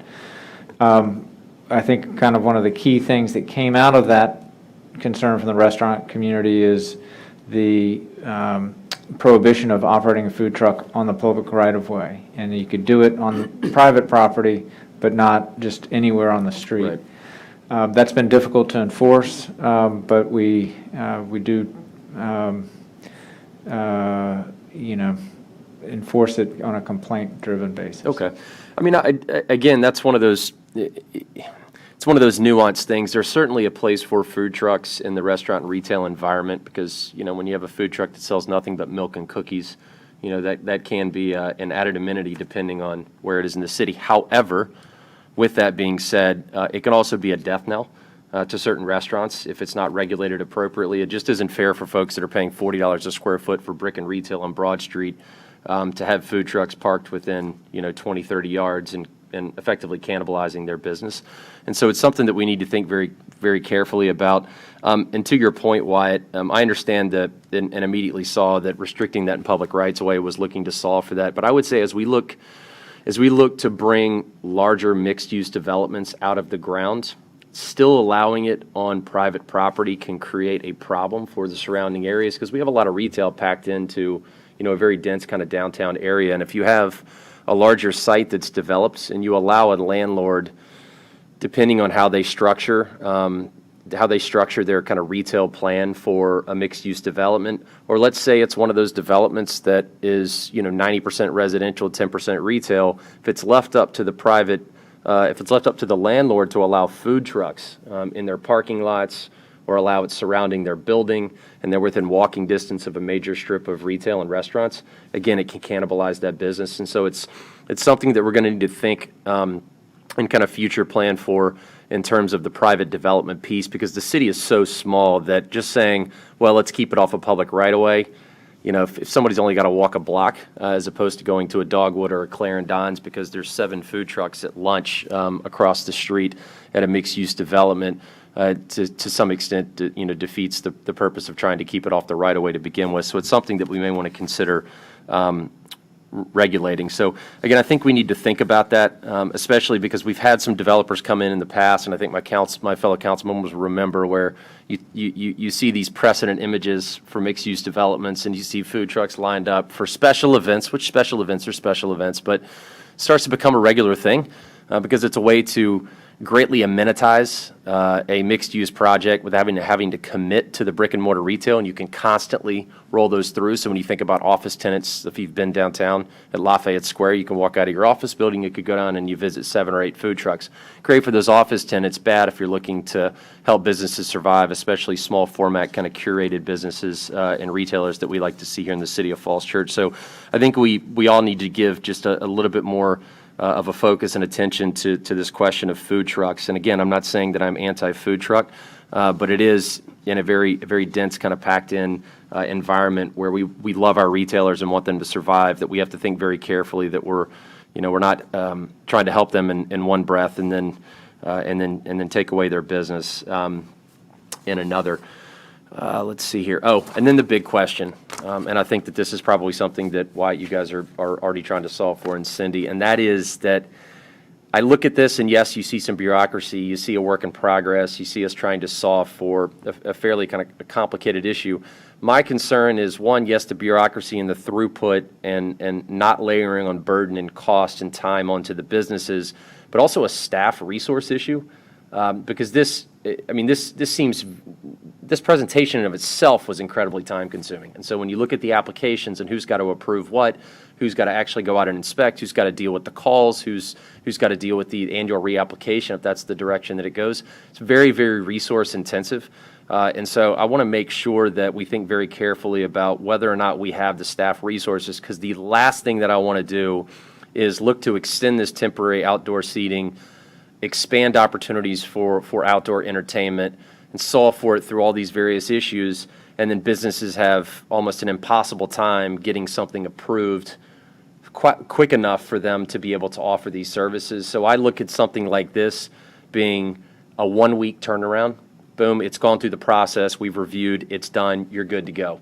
And so people are up and running quick. I don't want folks to feel like they're falling out of compliance because they're waiting 6 months because we just simply do not have the staff resources. So anytime we start a program like this, it's something that we need to think very carefully about. So thank you guys for doing this.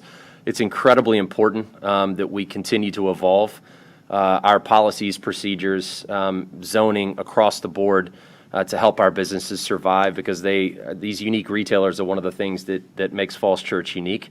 And we need to help them navigate, this changing environment. And so I commend you guys for putting a lot of research into this. And again, I think this is incredibly important. I think we just need to tighten it up, streamline it, and think a little bit further down the road in some of these issues that we're trying to solve for. But Emily, Susan, thank you guys very much. And I look forward to seeing this conversation continue. All right, thank you. Vice Mayor Connolly, then Ms. Hiscott. Luckily, most of my questions have been answered, but I have a couple. One to follow on with what Mr. Lickenhouse said, just regarding food trucks. Food trucks don't pay meals tax or anything either, so that's another way that disadvantages our existing businesses. And a lot of them that are in the city, I don't think have the proper permitting to begin with. So that is a separate issue that we really need to deal with. And this is maybe for Ms. Bazemore. On your list of businesses that have their permits, you said there were some that are operating without permits. And I noticed that some of those are in shopping centers like Birch and Broad or Broad Falls, where there's Liberty Barbecue is there. And Birch and Broad, they're putting in a whole outdoor dining section. Was that part of the permitting process that they were allowed to do that? Or how is that working, that they are getting rid of a lot of parking? Well, they're just kind of doing it right now. So when we set up the process at the beginning of COVID, permits requested that these businesses send a request and a layout, but if they didn't, they've gone on to have extended outdoor dining and they're operating. I don't know if that exactly answers the question, but they don't have anything necessarily on file with permits, but they're able to operate with the extended allowances. Okay, so as we go forward, all of those businesses are going to have to get permits, correct? they'll have to become in compliance Okay. with And- the code. But are there different rules for a place like Birch and Broad that has a very large parking lot? How does that fit into our current parking ordinance? Sorry to interrupt. Vice Mayor, this is Paul Stoddard, Planning Director with the city. Specific to the Birch and Broad project and the site work that's going on there, they did come through the site plan amendment process. And even with reclaiming some of those parking areas and using it for outdoor dining, outdoor amenity space, they still met the by right parking requirements for a large retail center. And then when we talk about a special use permit for outdoor music, are they going to have to submit a special use permit for each event? Or will it be a blanket, this organization is allowed to have outdoor live music? It would be a blanket. It would cover live music for that 1 year approval. That I think needs to be a little more regulated as we think about the noise ordinance so that we know this business is going to have live music 12 days in the month of February or 12 days in the month of March, so that our police are aware of what's going on too, if there are noise complaints that certain businesses are allowed to have music. And that, again, creates a lot more staff work on that, but I wonder if there's a way in that permitting to request, what's your monthly expectation of how often you're going to be having live music outside? That would be one of the things that we would request information on, and it would become part of their approval, so that they would, have permission to do live amplified music X number of days a month or particular days of the week, not required to have it, but permitted to have it through that BZA approval. And then I'll just echo Ms. Hardy's concern with the scientificness of the survey, that the survey is more like a information gathering instrument, but not a scientific survey. And I think it's important to find out from people how they get there, but that selection bias is real. So her idea to have people go into restaurants is a really good idea. Just ask people, or ask servers to do some kind of collection of data when they give their bills. How did you get here? How did everyone at the table get here? And just have that collection for a few nights. That would be a little more scientific. That's all I have. Thank you very much. Thank you. Ms. Hiscott? Thanks. I think along that concept of polling, I know I go to I'm a patron of a lot of these restaurants, and I haven't seen the survey, heard from anybody about that. I would be very interested in hearing if it's affirmed what I think, which is we haven't needed all that parking all along. We haven't had difficulties getting people to the State Theater and Clarendon's and that whole corridor with those park spaces in use or being used for restaurant and live music. I'm interested in how Arlington or Alexandria have had the no parking requirements. Susan, you mentioned that, but it wasn't recommended from staff for us. In going through this polling, are you thinking that might provide data that either changes the one space per 100 square feet of dining, or we would consider removing those parking requirements altogether, like in areas of Arlington, Alexandria? I think the survey data will just provide us with some information based on what patrons share with us. And there's really no belief that it will be scientific. We understand that. In terms of other jurisdictions, I think that different communities have different tolerances, and on-street parking can be fairly tight here in the city. At times, the parking lots can be full. So we thought we would start the proposal using the same parking requirements that are in existence today for restaurants. But we are certainly open to feedback to modify those requirements.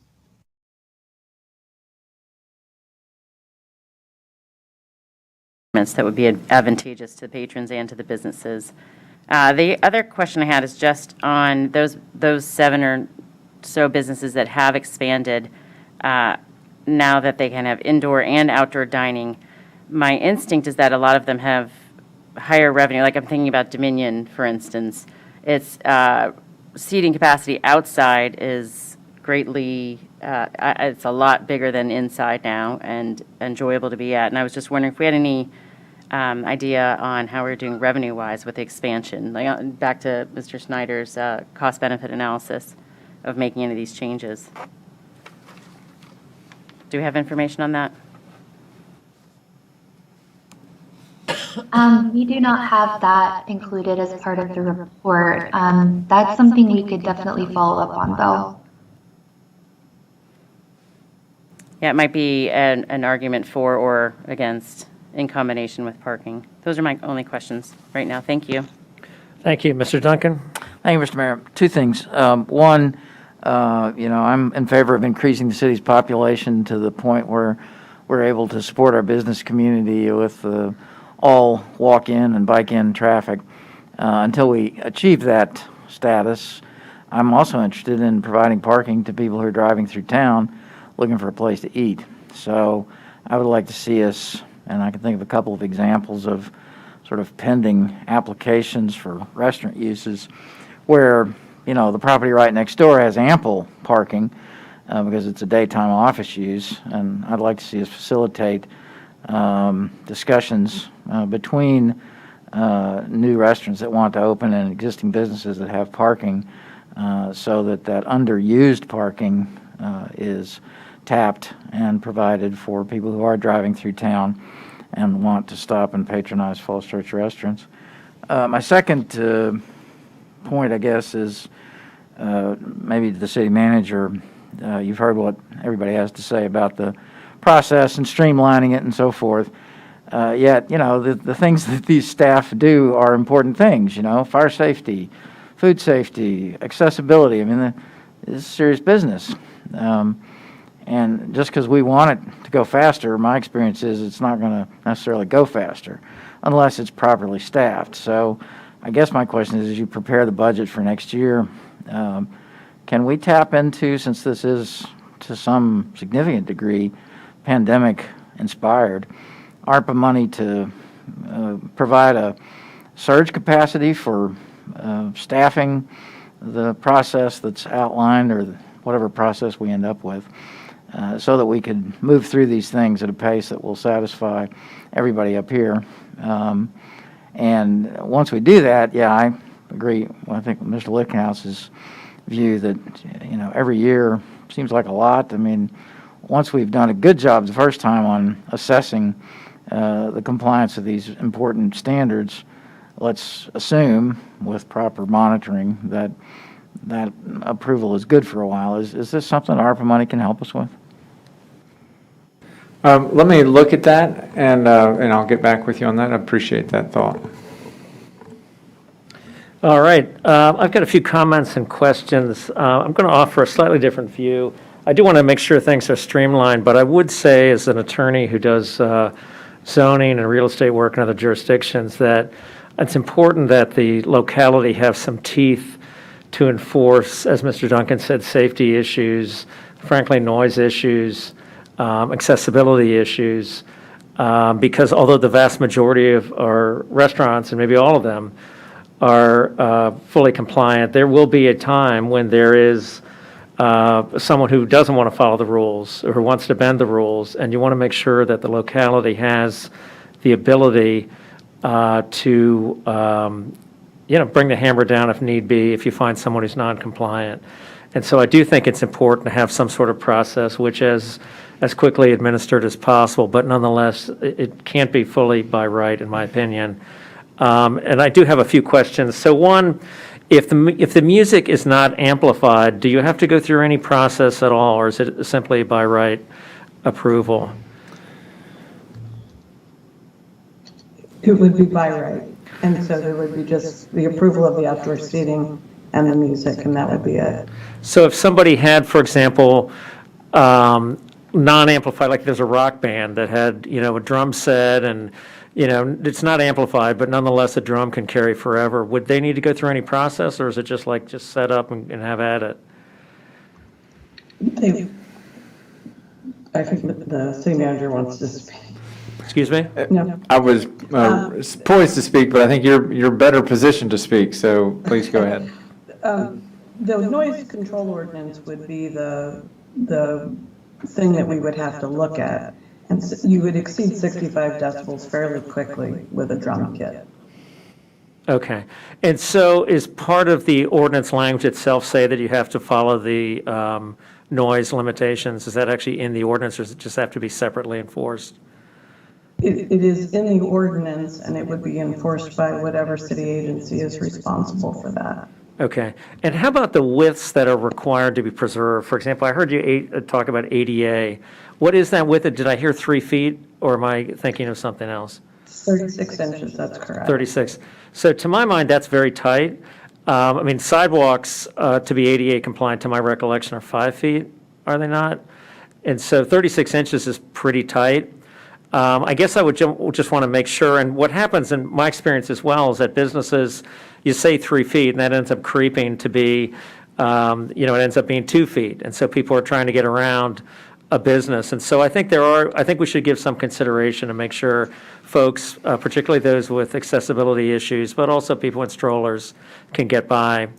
I would also note that many of our buildings are approved by special exception, which have clear width requirements that far exceed 3 feet and may even be 10 feet of clear width. And so I think we should be cognizant as well as that we've tried to make our public sidewalk spaces open and free-flowing. And so I think that's something to keep in mind as well. And going forward, we've had this conversation in the past as well about creating nooks and crannies for outdoor seating that don't impinge upon sidewalk and clear width. And so I would just sort of reiterate that as well. Let me ask you talked also about times of operation for, I believe, outdoor seating, and I had heard 9 a.m. Is that for outdoor seating or is that for live entertainment, the 9 a.m. start time? The 9 a.m. is for the outdoor dining. So, for example, like a coffee shop, could they not open at 8 o'clock and serve coffee outside, or am I mistaken here? Under this, what we're proposing with a 9 o'clock start, if they're adjacent to or across an alley from a residential district. Otherwise, they follow the normal operating hours of the business. Okay, so for example, like businesses that are on, I don't know why I'm drawing a blank on it, but Cafe Kindred, for example, although I don't know if it's adjacent to, it's below. So for example, Cafe Kindred, which is in Northgate, what time could they have outdoor seating? Well, to the extent that adjacent doesn't mean vertical, they could follow the normal operating hours of the business. But isn't that kind of strange to not allow it when you're across the street, but do allow it when you're 10 feet below? We can certainly take a look at that and fine tune it. I would, and I would just say coffee shops. I mean, we'd like to me, they're probably among the least intrusive outdoor dining uses. It's just somebody sitting around drinking coffee. So I would suggest maybe we take a look at that, and particularly the start hours. But there are a number of coffee-style restaurants also near the Tinner Hill. What's the name of that place over there that I'm drawing a blank on? It's Happy Tart. Happy Tart. Yeah, that is across and under and all that. You'd sort of hate to have people not be able to sit outside and have a cup of coffee in the morning. And they're also Northside Social as well. So I guess I would just ask you to give some consideration to the coffee shops and the hours of operation. My guess is they probably open more like 7 than 9. And I suspect they're probably going to ignore this rule, and maybe they should. But I think that we ought to make sure that our coffee shops can open. I think it's much more of an issue at night, and particularly places that have entertainment as well. But I do think, having done this, as I said, in my day job, that occasionally you'll have a bad apple that'll just sort of flaunt everything tooth and nail, and it is nice to have some teeth to cause people to follow the rules. Let me see what else I've written down here. I don't think parking is going to be an issue because I think we tend to be overparked throughout this city. But I would note that just because we've had plenty of parking now, these aren't normal times. People are not going to restaurants en masse. And so I think that's something to think about. I don't think it really will be a problem because, as I said, the parking from days gone by is not the parking I don't think we need anymore. I think that is all that I have right now. But I think you guys have done a great work as a starting point, and we've got plenty of comments that you've heard. we look forward to having a further conversation on this, and thank you so much for the Hey, work. Dave, today. can I just, Yeah. one quick question to clarify on your residential adjacent? Yeah. Can we just get just a broad, or I shouldn't say broad, a more specific definition of what adjacent means in terms of residential, not just for the coffee shops, but for all retail businesses? So think about Clarendon's outdoor seating, there's a municipal parking lot and an alley basically that separates them from a residential side. So I think I'd just like clarification on that, Susan and Emily, about what we mean when we say adjacent. All right, any other comments? All right, thank you again for the great work you've done today. We look forward to furthering this conversation. And up next is the Amazon grant application. Mr. Shields, are you handling that? Well, if I could refer this to Ms. Mester and Ms. Lewis, who are on the call, and I'll maybe turn it straight over to Ms. Mester for a report. All right, thank you. Thank you, Mayor, Council, and Mr. Shields. Dana and I are pleased to be back to provide an update and seek your input on the grant application. As we talked about at the last meeting, we provided a good overview of the grant application as proposed, and today we were able to send you by email a draft of the application. The core component of applying for $3.75 million to be used as an acquisition strike fund to be able to purchase units when they come on the market. It still retains with the thought that we would then refinance that unit, put the money back in a revolving loan fund, and work to still consolidate, preserving the existing housing as affordable to those 60% AMI and below, which is a grant requirement. Right now, current tenants for the ones the city and the EDA own are in 30 to 50% AMI rent levels. So very affordable, and we want to make that committed and preserve it. And then ultimately, with parcel consolidation, we would look to do the redevelopment more in line with the adopted small area plan, adopted policies, and the comp plan. The area plan calls for a 2.5 FAR. So it is a preservation and a redevelopment new construction. And today we had a meeting with Virginia Housing, as they're doing with all that are applying for this funding. And they described it as very creative. They liked both the preservation and the new construction, and that we were thinking out of the box. And so they were seeing that as something different that was coming in. They did note, however, that all of the eligible localities for this Amazon year 3 through 5 are applying, and several of the larger counties adjacent to us are submitting several applications. So they reiterated that it will be competitive, but they did see that we had a very intriguing and creative proposal. This was with the folks from both Northern Virginia and Richmond, so it just wasn't the Northern Virginia team we've been brainstorming with. In the grant application, we tried to provide more details for the things that we talked about in the individual briefings and the public meetings. And we have, of course, described a partnership with Wesley Housing. And so one of the things to circle back with council is to determine if we've worded it in the way that reaches our competitiveness and readiness so we can successfully be awarded $3.75 million, but also acknowledging that it's not a final decision with Wesley Housing, so it's described as a non-binding partnership pending terms to be worked out.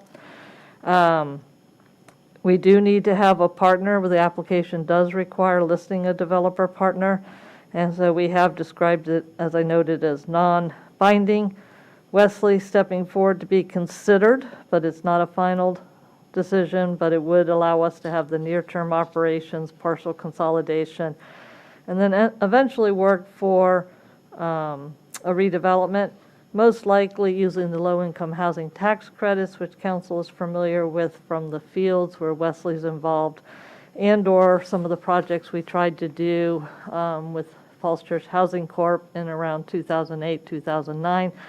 It was with low-income housing tax credits. For those, you need a for-profit and a nonprofit developer to compete for those very competitive tax credits. We have noted, of course, that we were looking at two options for land control. So for the grant application, we put both in there to allow council final and EDA final decisions. So we put in covenants and easements on a land transfer as an option, or the 99-year ground lease. So for the grant application, we are not binding, we would have that option. And that option also is dependent on sort of where we land on the partnership. As we've talked before, the grant application is the first step. There's no guarantee that we will be awarded it. We are very optimistic.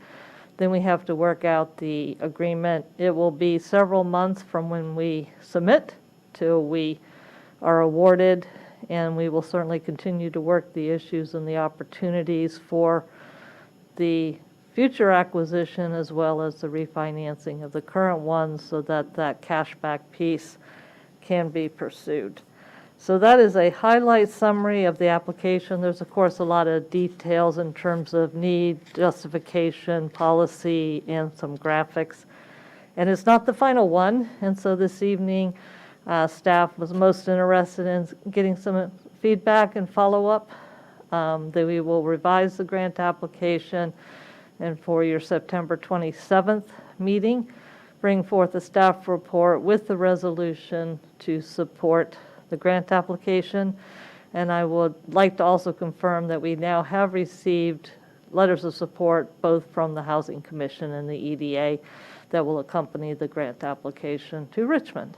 With that, Dana and I are pleased to answer any questions and receive comments and feedback. All right, thank you so much. Let's open it up to questions and comments. Ms. Hardy? Thank you, Cindy and Dana, for working on this. I think as we've talked about in our briefings, we definitely should go after the free money, and hopefully this will help us pursue kind of what we want to do at Virginia Village. There are a fair number of typos, and so hopefully we can get those cleaned up in the next 10 days. So it's just a quick comment.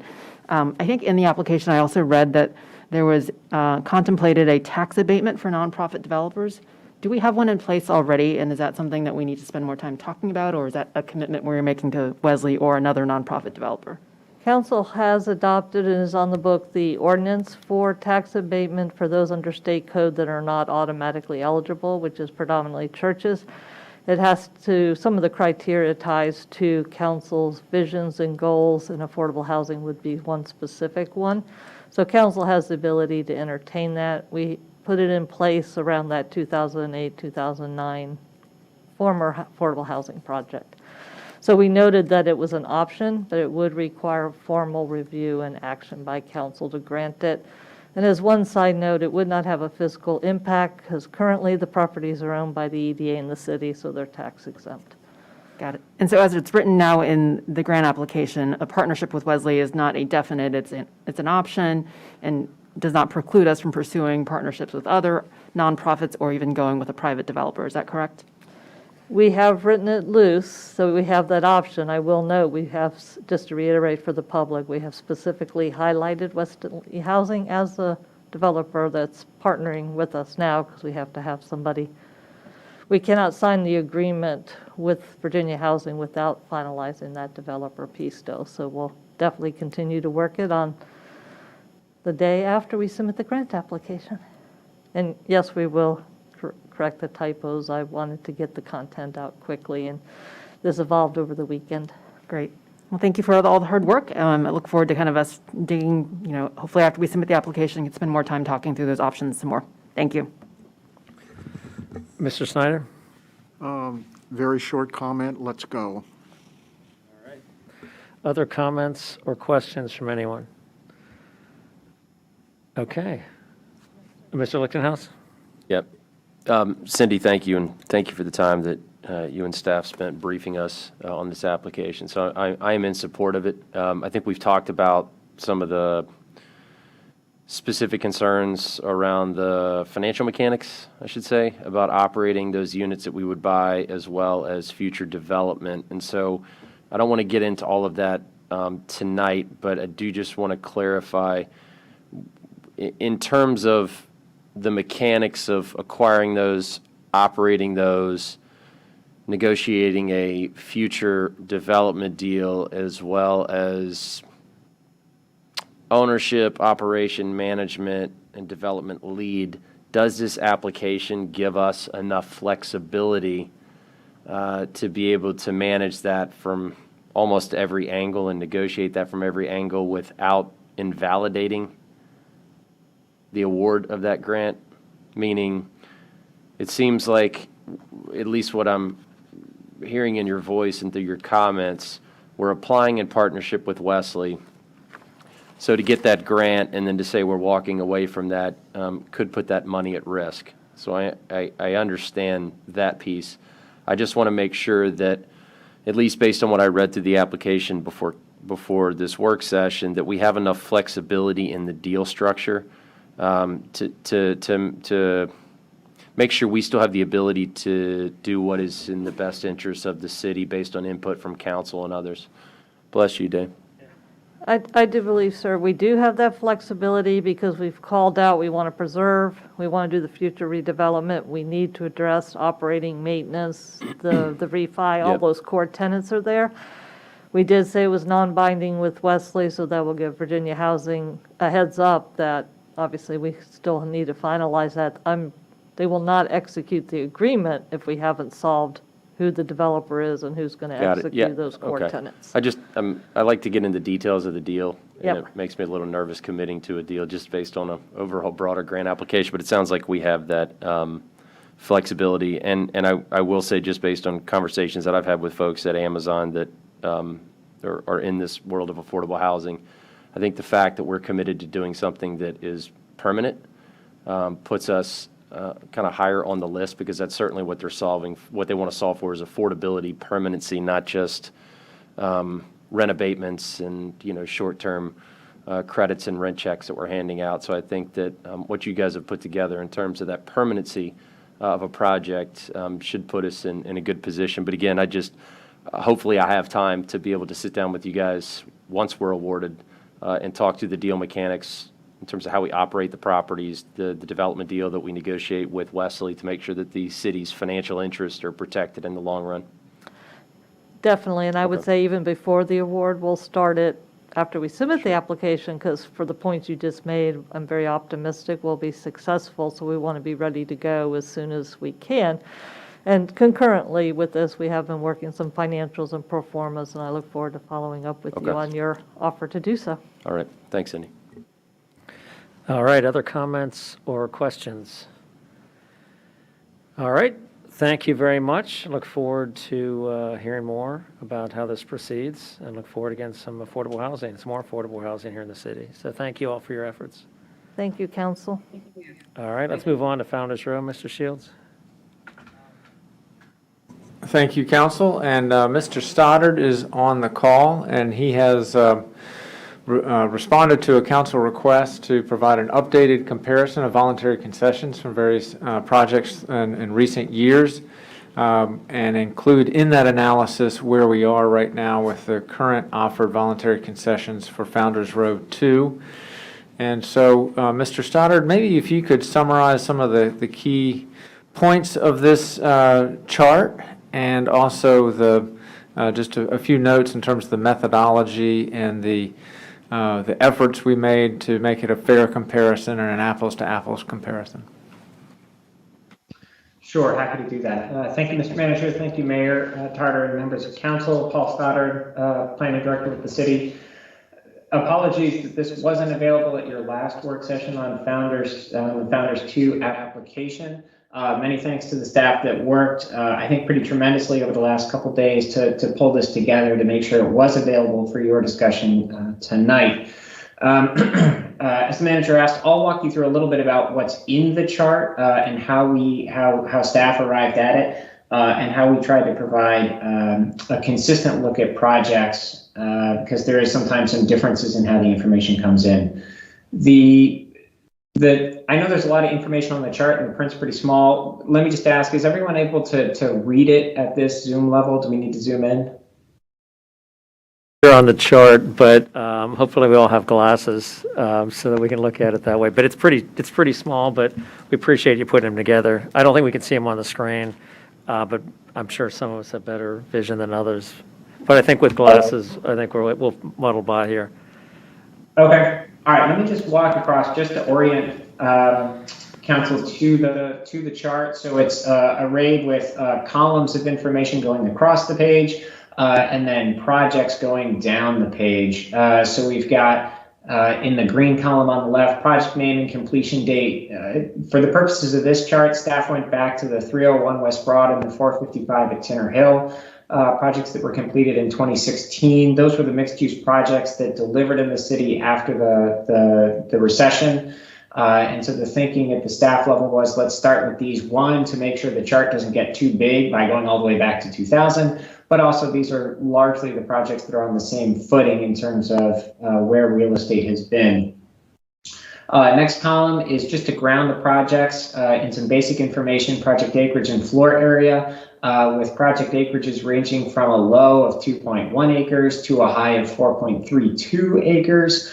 And then total square footage within the buildings, the amount of commercial space, the number of apartments, that's all provided on a per project basis.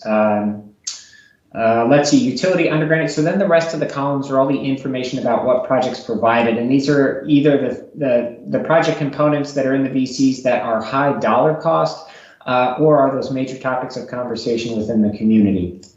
I guess we should say and/or. So utility undergrounding, we tried to provide at staff level both the number of linear feet of undergrounding that were provided, as well as the cost. And here there's an asterisk by these because those costs are provided by the developer, to try and ground those to make sure that they weren't being sort of artificially inflated for the purposes of the analysis. At the bottom of the chart on the lower left, there is a footnote, and that includes city typical cost per 100 linear feet of undergrounding. That's based on the ongoing South Washington Street project, as well as a city typical cost to include a new traffic signal and rebuild an intersection.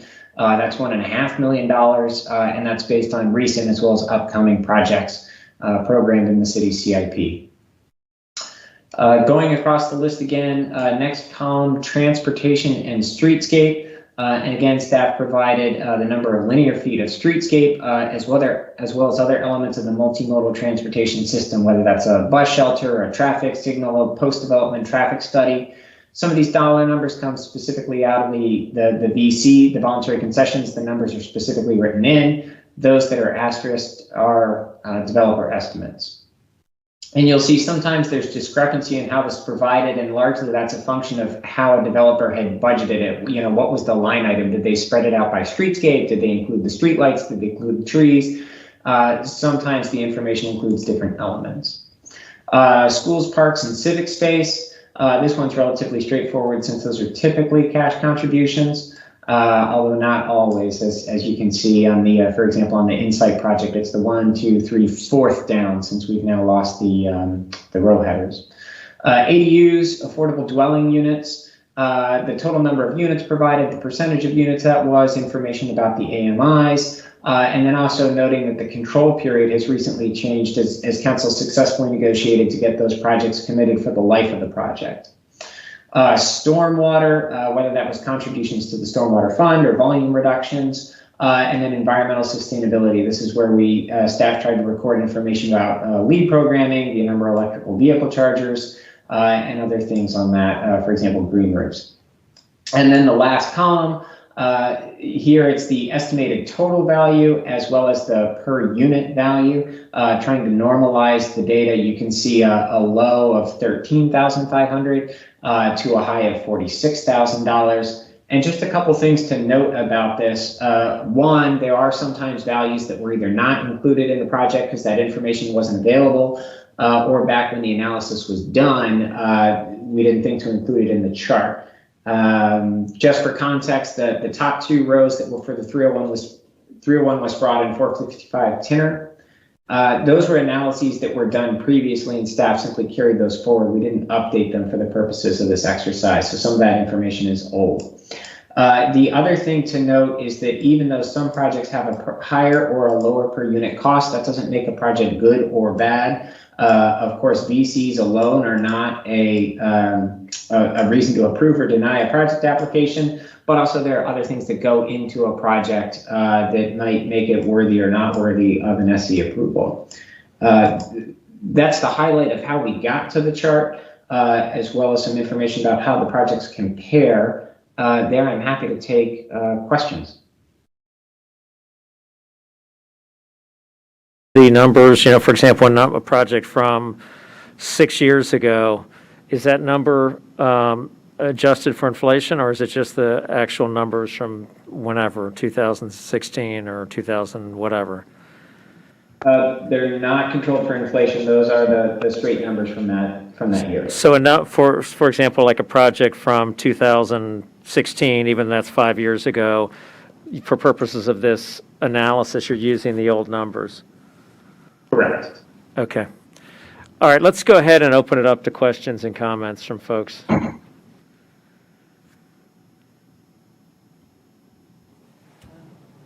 Yeah, Vice Mayor Connolly. I'll start with an easy one. Mr. Stoddard, on the environmental sustainability column, you've got a value there for for Founders Row 2, but there's no value attached to the ones above that. Correct, and that's some of that is just a function of the analysis. So we were able to get from the applicant for Founders 2 their estimated cost to install those, and we did not collect that data from previous applicants. I guess here something to just compare is the number of vehicle chargers. So that's why we provided the number of charges as well as the dollar amount. Okay, so in the final total per unit, then, the Founders Row 2 has $60,000 more that the others don't have at all counted in. They do. I think one of the nice things is that, right, the $60,000, and don't take me wrong, I think the electrical vehicle chargers are an important component of the proposal, but that $60,000 is in the fourth significant digit, so it ends up sort of washing out of the total number anyway. Oh, I see what you're saying. Okay, and the others are done already, so it doesn't matter. We know exactly what we got from them. Okay, thanks. Right. Mm-hmm. Other comments? I'll make a few then, if no one else has got anything right now. One, I think it would be helpful to inflation adjust. You can leave the old numbers maybe, but just in parentheses, inflation adjusted, because I think it sort of normalizes or equalizes some of the fact that some of these projects were 5 years ago, 7 years ago, whatever it is. I can't even read this print, unfortunately, but I think that would be helpful to do that. I would say, as I've mentioned in our last meeting, the voluntary concessions, as you can see, at least by our calculations for Founders Row 2, which is why we're having this conversation today, are actually lower than they were for Broad and Washington, which doesn't even get into the issue about what kind of commercial is on the ground floor and some of the other significant points. So, I mean, I would just highlight that. It looks, according to this calculation, that it's approximately $9,000, $8,000 to $9,000 per unit less contribution than Broad and Washington without a Whole Foods or a Creative Cauldron on the ground floor. So that's just sort of going to weigh in my consideration. But again, are there other questions or comments from anyone? I think this will be further discussed. Ms. Hiscott? Oh, sorry. Just a real quick question on, like, a number that's easy to compare is bus shelters. So one has them estimated at 15,000, one at 20, at different levels. Those are the developer's estimates, or are they significantly different from each other? Just finding an easy apples to apples comparison. Sure. The reason for the price difference there is that in the city's voluntary concessions, one of the things staff works out is an in lieu cash contribution. And back in the 2016 projects, the suggested cash in lieu option was $15,000 versus in the newer projects, staff has realized that it's the shelter itself is about $15,000, but when you add in any requirements for site work, installation, suddenly the number comes up to about $40,000. if the city were to try and procure and install a shelter without private side support.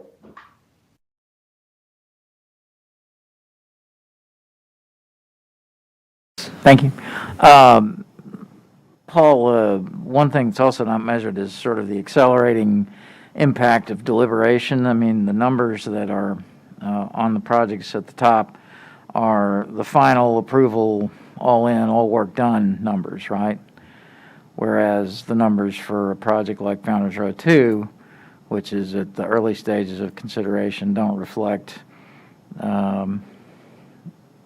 what's going to happen as we chew on the applications. Is that right? I mean, we don't have an original number for 301 West Broad or 455 at Tenor Hill.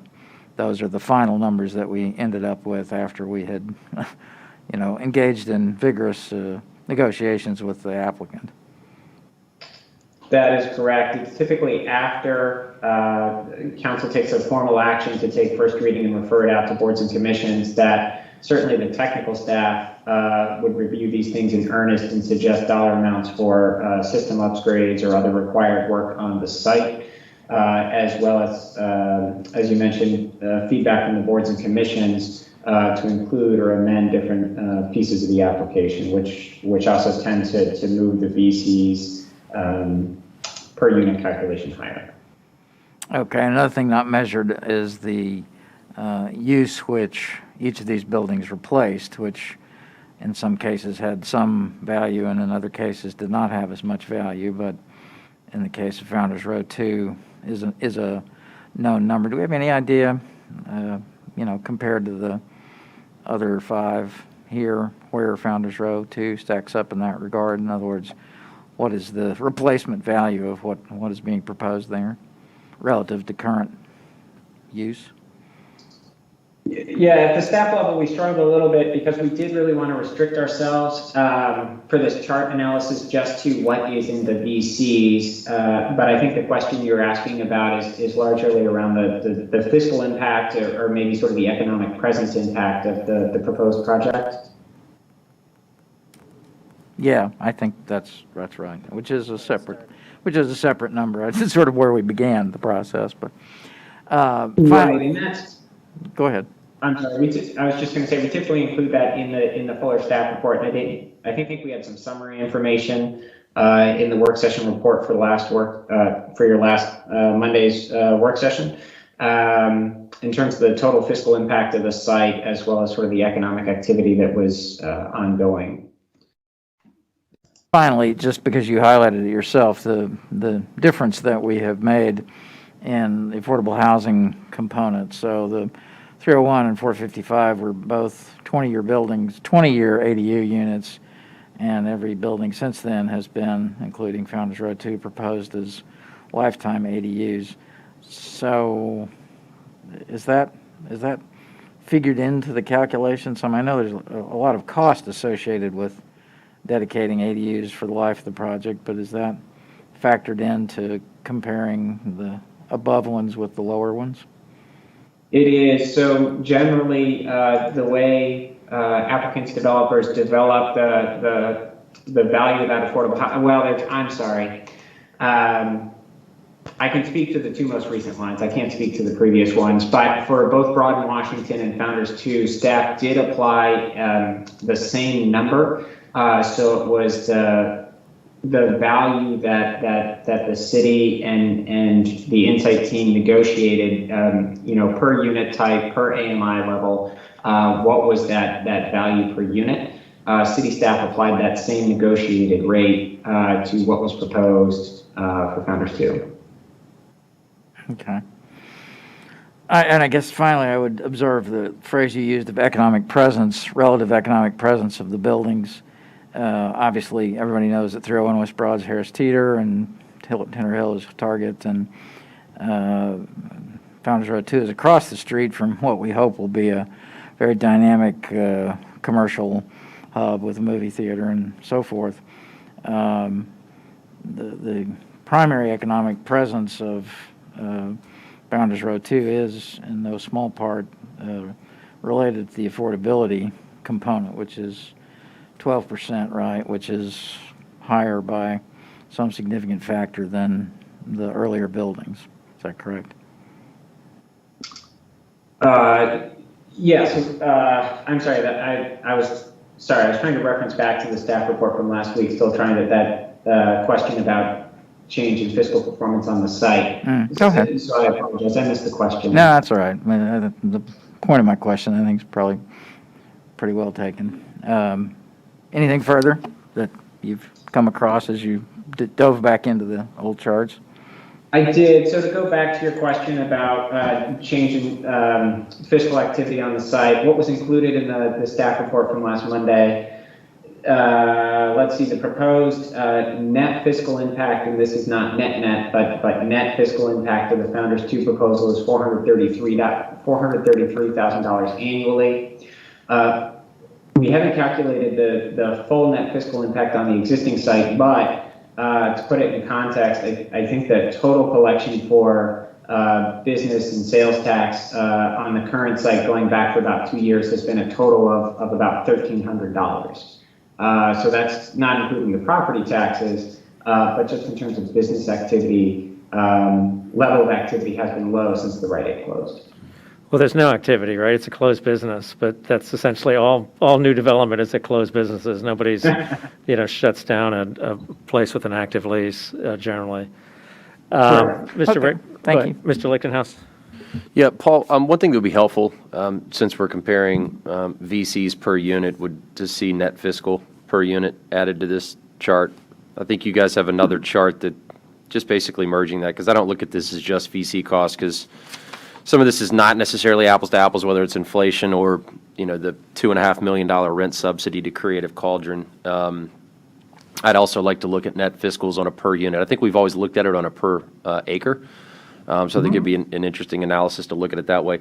And then if you wouldn't mind, you don't have to put this in there, if you have the calculations for that subsidy that was provided for Creative Cauldron, just so I can maybe normalize that if needed in my own mind when digesting this chart, I'd appreciate it. You don't have to put in the chart, but if you just remember to shoot me an email, that'd be great. It's in there. It's in there.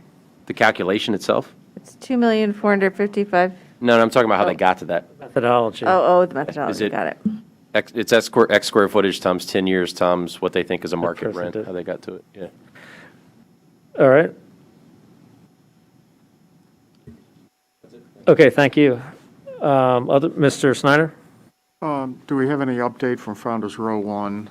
Any more information from last week's discussion? Specifically with regard to the commercial aspects, movie theater and other aspects? Anything new there? We don't have anything concrete to report. What was reported, I think, at the last meeting is that that the Mill Creek has letters of intent with 5 retailers for Founders Row. They have indicated to us that they do not think that those will be turned into leases, in the next week or two. I think they're thinking over a period of weeks before those would be turned into actual leases. Right, and the total square footage, if I recall, was about 12,000, 13,000 square foot, which was well below the commercial square footage that was in the plan. Is that right? That's my recollection as well. Okay, thanks. That's very important to me to see progress on that. Thank you. Okay, any other comments on this matter? If not, let's move on to the next item, which is transportation grant application. Mr. Shields, who's handling that? And, Mr. Mayor, if I could also note, we've added an item to the agenda, which was the renaming of the property yard, and request that be added to the agenda for next week. And if I could just mention briefly My ears are burning.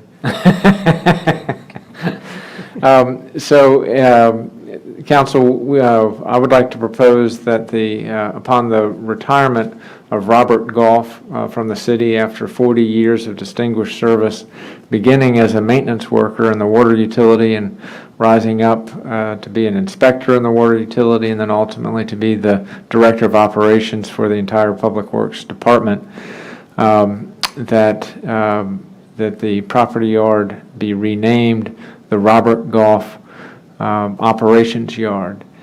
And if the council agrees to put that on the agenda for next week, I think I would have fuller comments for the regular meeting as part of the reasoning for that. I will just note in terms of the staff report tonight that the City Council has adopted an ordinance that lays out the procedures and the criteria for considering of the naming or renaming of any public facility. And among the criteria is to commemorate an individual who's rendered outstanding service either to the city, to the Commonwealth of Virginia, or to the country. And we put forward this renaming opportunity for the property yard in recognition of Robert Goff's tremendous contributions to the community. All right, thank you. Are there any comments? Vice Mayor Connolly? I think this is a great idea, Mr. Shields. As I read the description, it says it's also to recognize his father and his brother. So it's the Goff operations, not the Robert Goff? So we've been talking about that as a team, and I think our thinking right now is actually we would propose to the council that it be named the Robert Goff Operations Yard and have it be specific to Robert Goff. It is a fact that Robert Goff followed in the footsteps of his father, who also had a very distinguished career with the city, as well as his brother and his nephew. But it is Robert Goff who I think has made the biggest difference in the life of the city, who's touched the most lives in the city, and has also shown incredible leadership in the city. And so that would be our proposal. Thanks. Other comments, questions? I suspect there's total agreement with proceeding with this name change. So unless there's any other comments, I think let's get ready to do this next week. Is he aware of this impending? We've been keeping it pretty quiet, and so it will be a very, I think, well-received piece of news. Nick? Will there be lights? So we're also in discussion. We've had a little bit of back and forth of having the opportunity to have Mr. Goff come back for special projects for the city, and so we do think that we will be able to get the benefit of his service and for specific projects. And one that he did take a personal interest in was the holiday lighting, and so that's one that we hope that he will be able to continue. Okay. Oh, that's great. That's good news. And I think it's a well-deserved honor for him. So let's move on now to the transportation grant applications. Thank you, Council.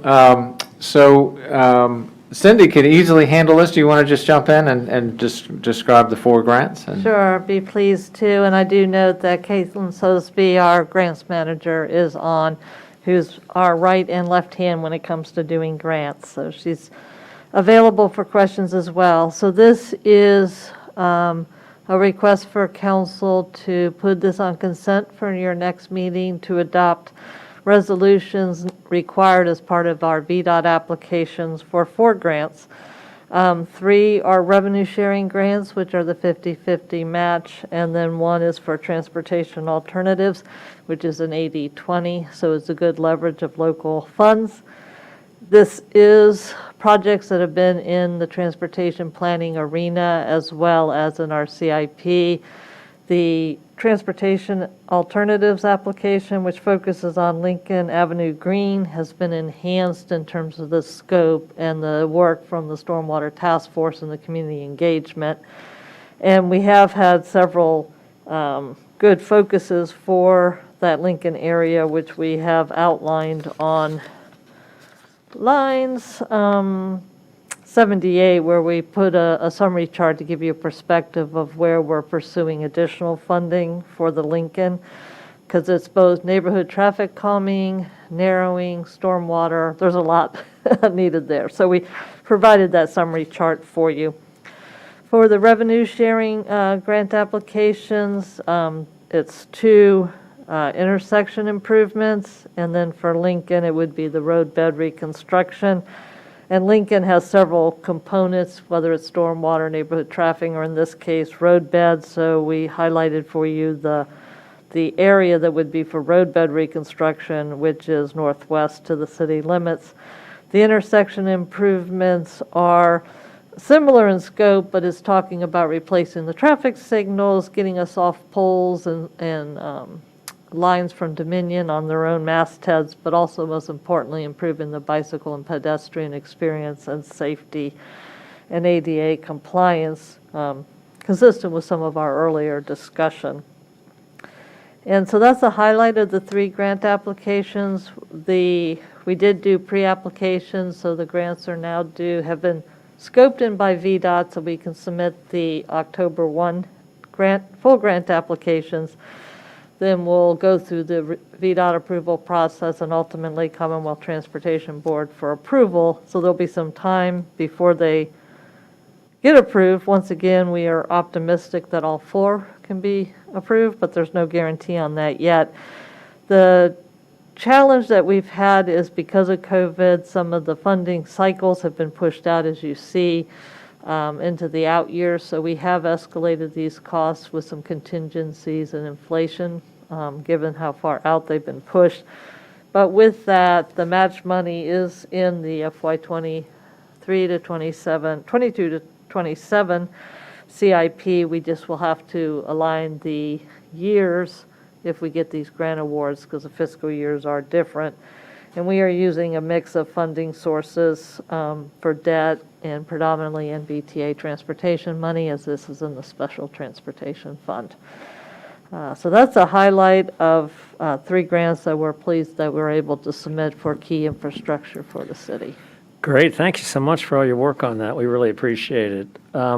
Ms. Hardy, did you have a comment or question? Yes, just 2 quick things. Thank you, Cindy, for this. Clearly, I always want to go after that free money, especially like seeing the Lincoln Green Streets one. I know that the CACT's talked about that, and Planning Commission was also very keen on that, so I'm glad we're going after some money to do that. Is there anything that we can do before FY 27-28 for those 2 intersections and Lincoln, though? For example, I hear almost daily from my South Spring neighbors about that really troublesome light, which I know Public Works has also heard from me about, and I don't know whether people can wait till FY 27 for that light to be fixed. Yeah, there's a couple things. One, I know Zach and Public Works are looking at the maintenance and how we can keep these working as effectively as possible till we can do the full rebuild and replacement.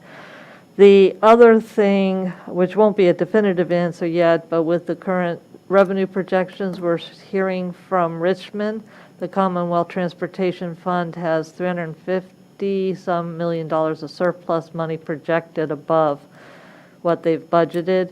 And so as we start the General Assembly session for January 2022, we're going to be pushing, and as Mr. Snyder will recall, it's in the VML transportation policy statement as well, pushing that these revenue sharing grants have to be restored back to the original plan. We used to have them on an every 2-year cycle, which allows us to be much more responsive on these important infrastructure safety needs. So I'm hoping for revenue that might allow it and a strong push. And since I know all 7 of you are joining the VML conference October 3rd through 6th, we'll have a great opportunity, Mr. Shields and I will be there as well, to really have that strong legislative discussion as the VML will be adopting their legislative positions and policy statements at that annual conference. Got it. And my second question/comment is, as we keep building our muscle around kind of equity, what were the areas that didn't make the cut in pursuing the grant? And let's make sure that there's, I think this one represents both ends of the city between Hillwood and Annandale as well as Spring and Broad. But that's something that is always in the back of my mind, and making sure that we have geographic equity and following up on where we hear from residents' concerns too. Sure, a very important question. Let me start with the transportation analysis one, and then if Caitlin can jump in on the revenue sharing ones that we've had to push off, both for scope, workload, and match money. But on the TA, we did have another grant we were looking at for Cavalier Trails. So it would have gotten, the part down at that South Washington end of the city up to TJ. And the scope is not eligible for this type of activity, and to meet the VDOT scope for new trail widening, et cetera, we would have had to remove too many trees and address stormwater issues, so that was counterintuitive. So we're going to be looking for some other grant sources. So that's one that we weren't able to put into this funding round. Caitlin, are you able to comment on the other revenue sharing ones that are not in this cycle we'll do in the future? Sure. Yeah. Thank you, Cindy. And thank you, council, for having me. There were a few revenue sharing projects. One was Great Falls roadbed reconstruction, Northwest and Lincoln intersection improvement, and Cherry and Hillwood Avenue. I just did that off memory, so I hope that I got those right. But those were the 3 revenue sharing projects that will be pushed out further to FY 29 and 30 at this juncture. But like Cindy mentioned, we are really crossing our fingers and hoping for those, those improved revenue projections, to continue, and hopefully we can, have this program go back to its originally scheduled, or at least advanced earlier than FY 27, 28. Originally, Broad and Spring was planned for FY 23 and 24. That's what this revenue sharing program was planned for originally, and it was postponed out to FY 27, 28. Obviously, we weren't happy about that policy decision by VDOT. I don't think any localities were, but we're hoping for good news in the future and that we can advance some of these funds too much earlier than FY 27. So I think I answered the question, right? Thank you, Caitlin. And we are looking at these projects also within the full CIP and the workload and timing. And so we were able, as council recalls, to advance the 2 NVTA grant applications. And then these got pushed out. That balances workload, but we're still going to advocate to bring them back because we can charge project management and engineering to these CIP projects. So we can do some surge staffing to keep them on board. The challenge will be procurement and contracting. So it's a parallel discussion. That's why when we're talking ARPA and trying to do infrastructure projects and manage that 18 million, we need to make sure we're staffed on the contracting and procurement because it's the same staff that's doing these projects. So Ross, to your earlier comments about making sure we're staff resource, we're keeping that in full context. All right. Other comments, questions? Okay, thank you so much. We really appreciate your good work on this matter. Let's move on now to council schedule and council comments. Mr. Lichtenhouse? Thank you, Mr. Mayor. Earlier today, I received some pretty troubling reports about a fairly chaotic scene around Oak Street Elementary. Apparently, over the last 3 or 4 days, there had been some new Tiger Trail wayfinding signs that had been installed in and around the school that were crooked, pointing in the wrong direction. Students, parents didn't know which way to go. It was, frankly, from my perspective, living on Seton Lane, it was mass hysteria. And so I was just wondering if the city manager had a report on who exactly installed those signs, whether they went through appropriate compliance training, and if there was some remediation efforts we needed to take to make sure that didn't happen again. So the signs are beautiful, and they were installed by a crack team. Crackpot team? Did you say crackpot team? So I'll let our Councilmember Marybeth Connolly speak to it in more detail. I'm kidding. It was Vice Mayor Connolly and Councilmember Letty Hardy that installed those, in all seriousness, going above and beyond to install those wayfinding signs. Thank you guys for doing that, but I had to get a little... We did have some muscle with the tools. There we go, yeah. All right, I see Facility it. staff who had the proper tools. Some of the Hardy boys there, too. Yes. Thank you guys for doing that, though. They look really good, so. Thank you. Nice work. It's a good thing to have them up. Mr. Duncan? Thank you. A couple of scheduled points tomorrow at 11:30. Chamber of Commerce is having its monthly luncheon. It's going to be an in-building, or I guess intent activity at at Dominion. At 11:30, it'll be the passing of the baton from current Executive Director Sally Cole to the new Executive Director of the Chamber, Elise Neal Bingston. So if anybody's interested in attending, wanted to let you know about that. Wednesday at 5:30 p.m., Founders Row, Mill Creek is having its latest in its meetings with the neighbors. It's at 5:30. It's a virtual meeting.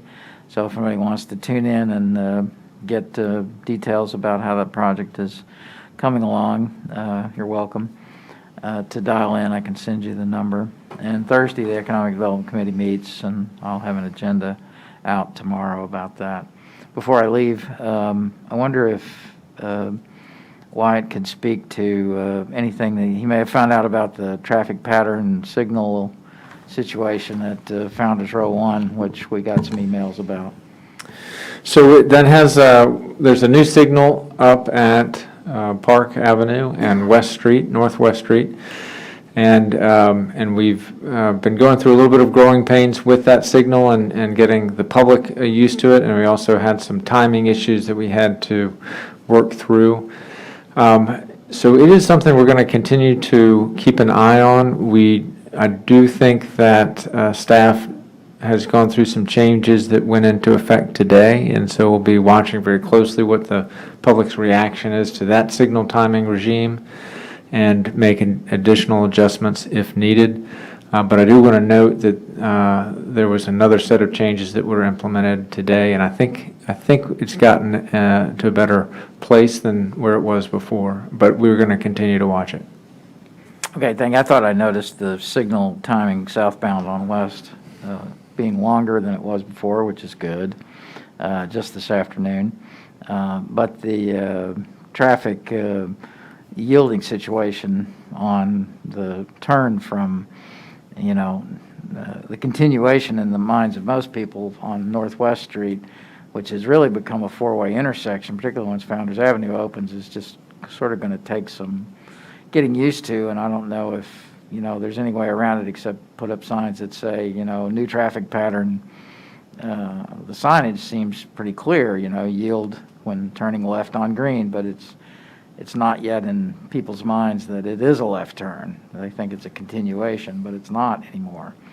So anyway, that's my only suggestion, that sometimes, when we put up a new stop sign, we'll have flags and it says new traffic pattern. That's my only thought about what I heard from people who were sending emails. But thanks for keeping an eye on that. Thank you. Ms. Hiscott?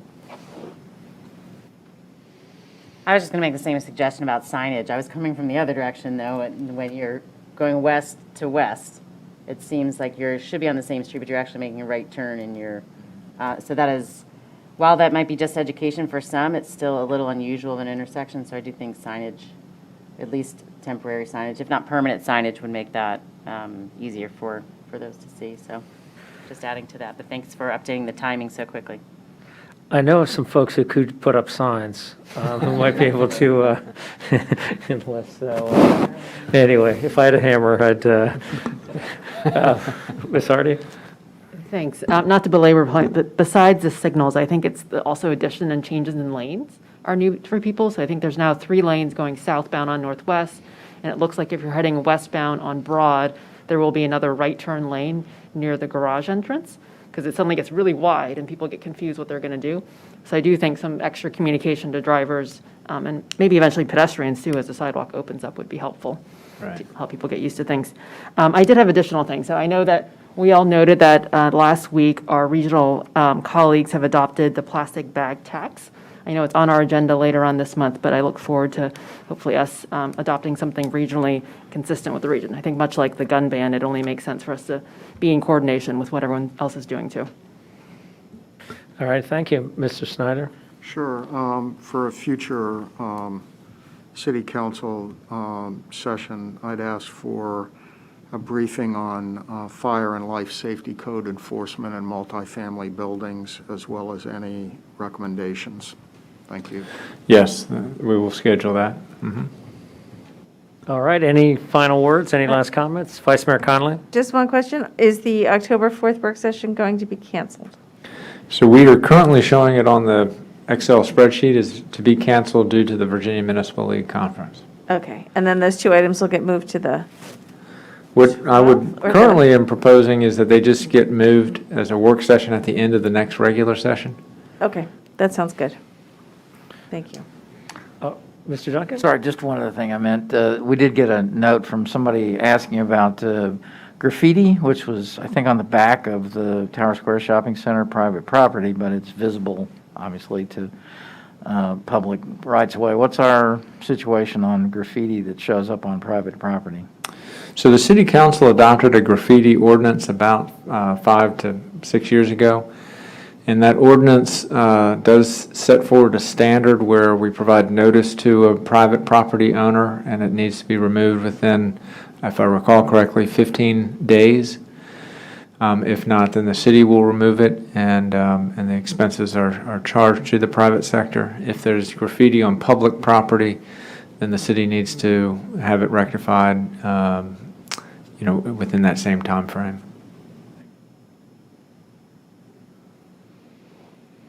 Have we, the vice mayor says, have we notified the private property? Yes, I'm sorry. So in this instance, we have, and there was an email that came to us with a picture of that graffiti, and we have notified the Tower Shopping Center.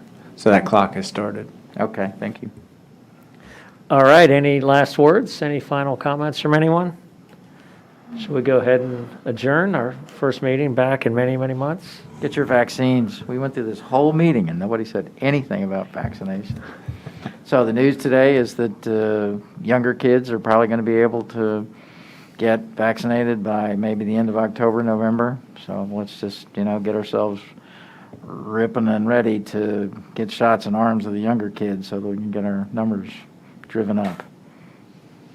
So maybe you could, at a future meeting, come to us with what your thoughts are about, can we get the city involved in another vaccine movement? Now that the schools are in session, can we get the young kids? How's that going to work? How do we get up to 85% compliance? Thank you.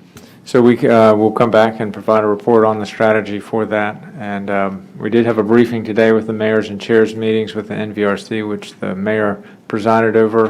Got a really good, I think, update from the state director of vaccination. We can provide that information in writing to the city council and brief it publicly next week. Ms. Hiscott, did you have something? I was just going to mention that I know the schools were already in discussion with doing a mass vaccination like they did with the older than 12 at the school site. So that's in discussion already. And I hope that would continue as a really effective way to do that. All right, anything else anyone has?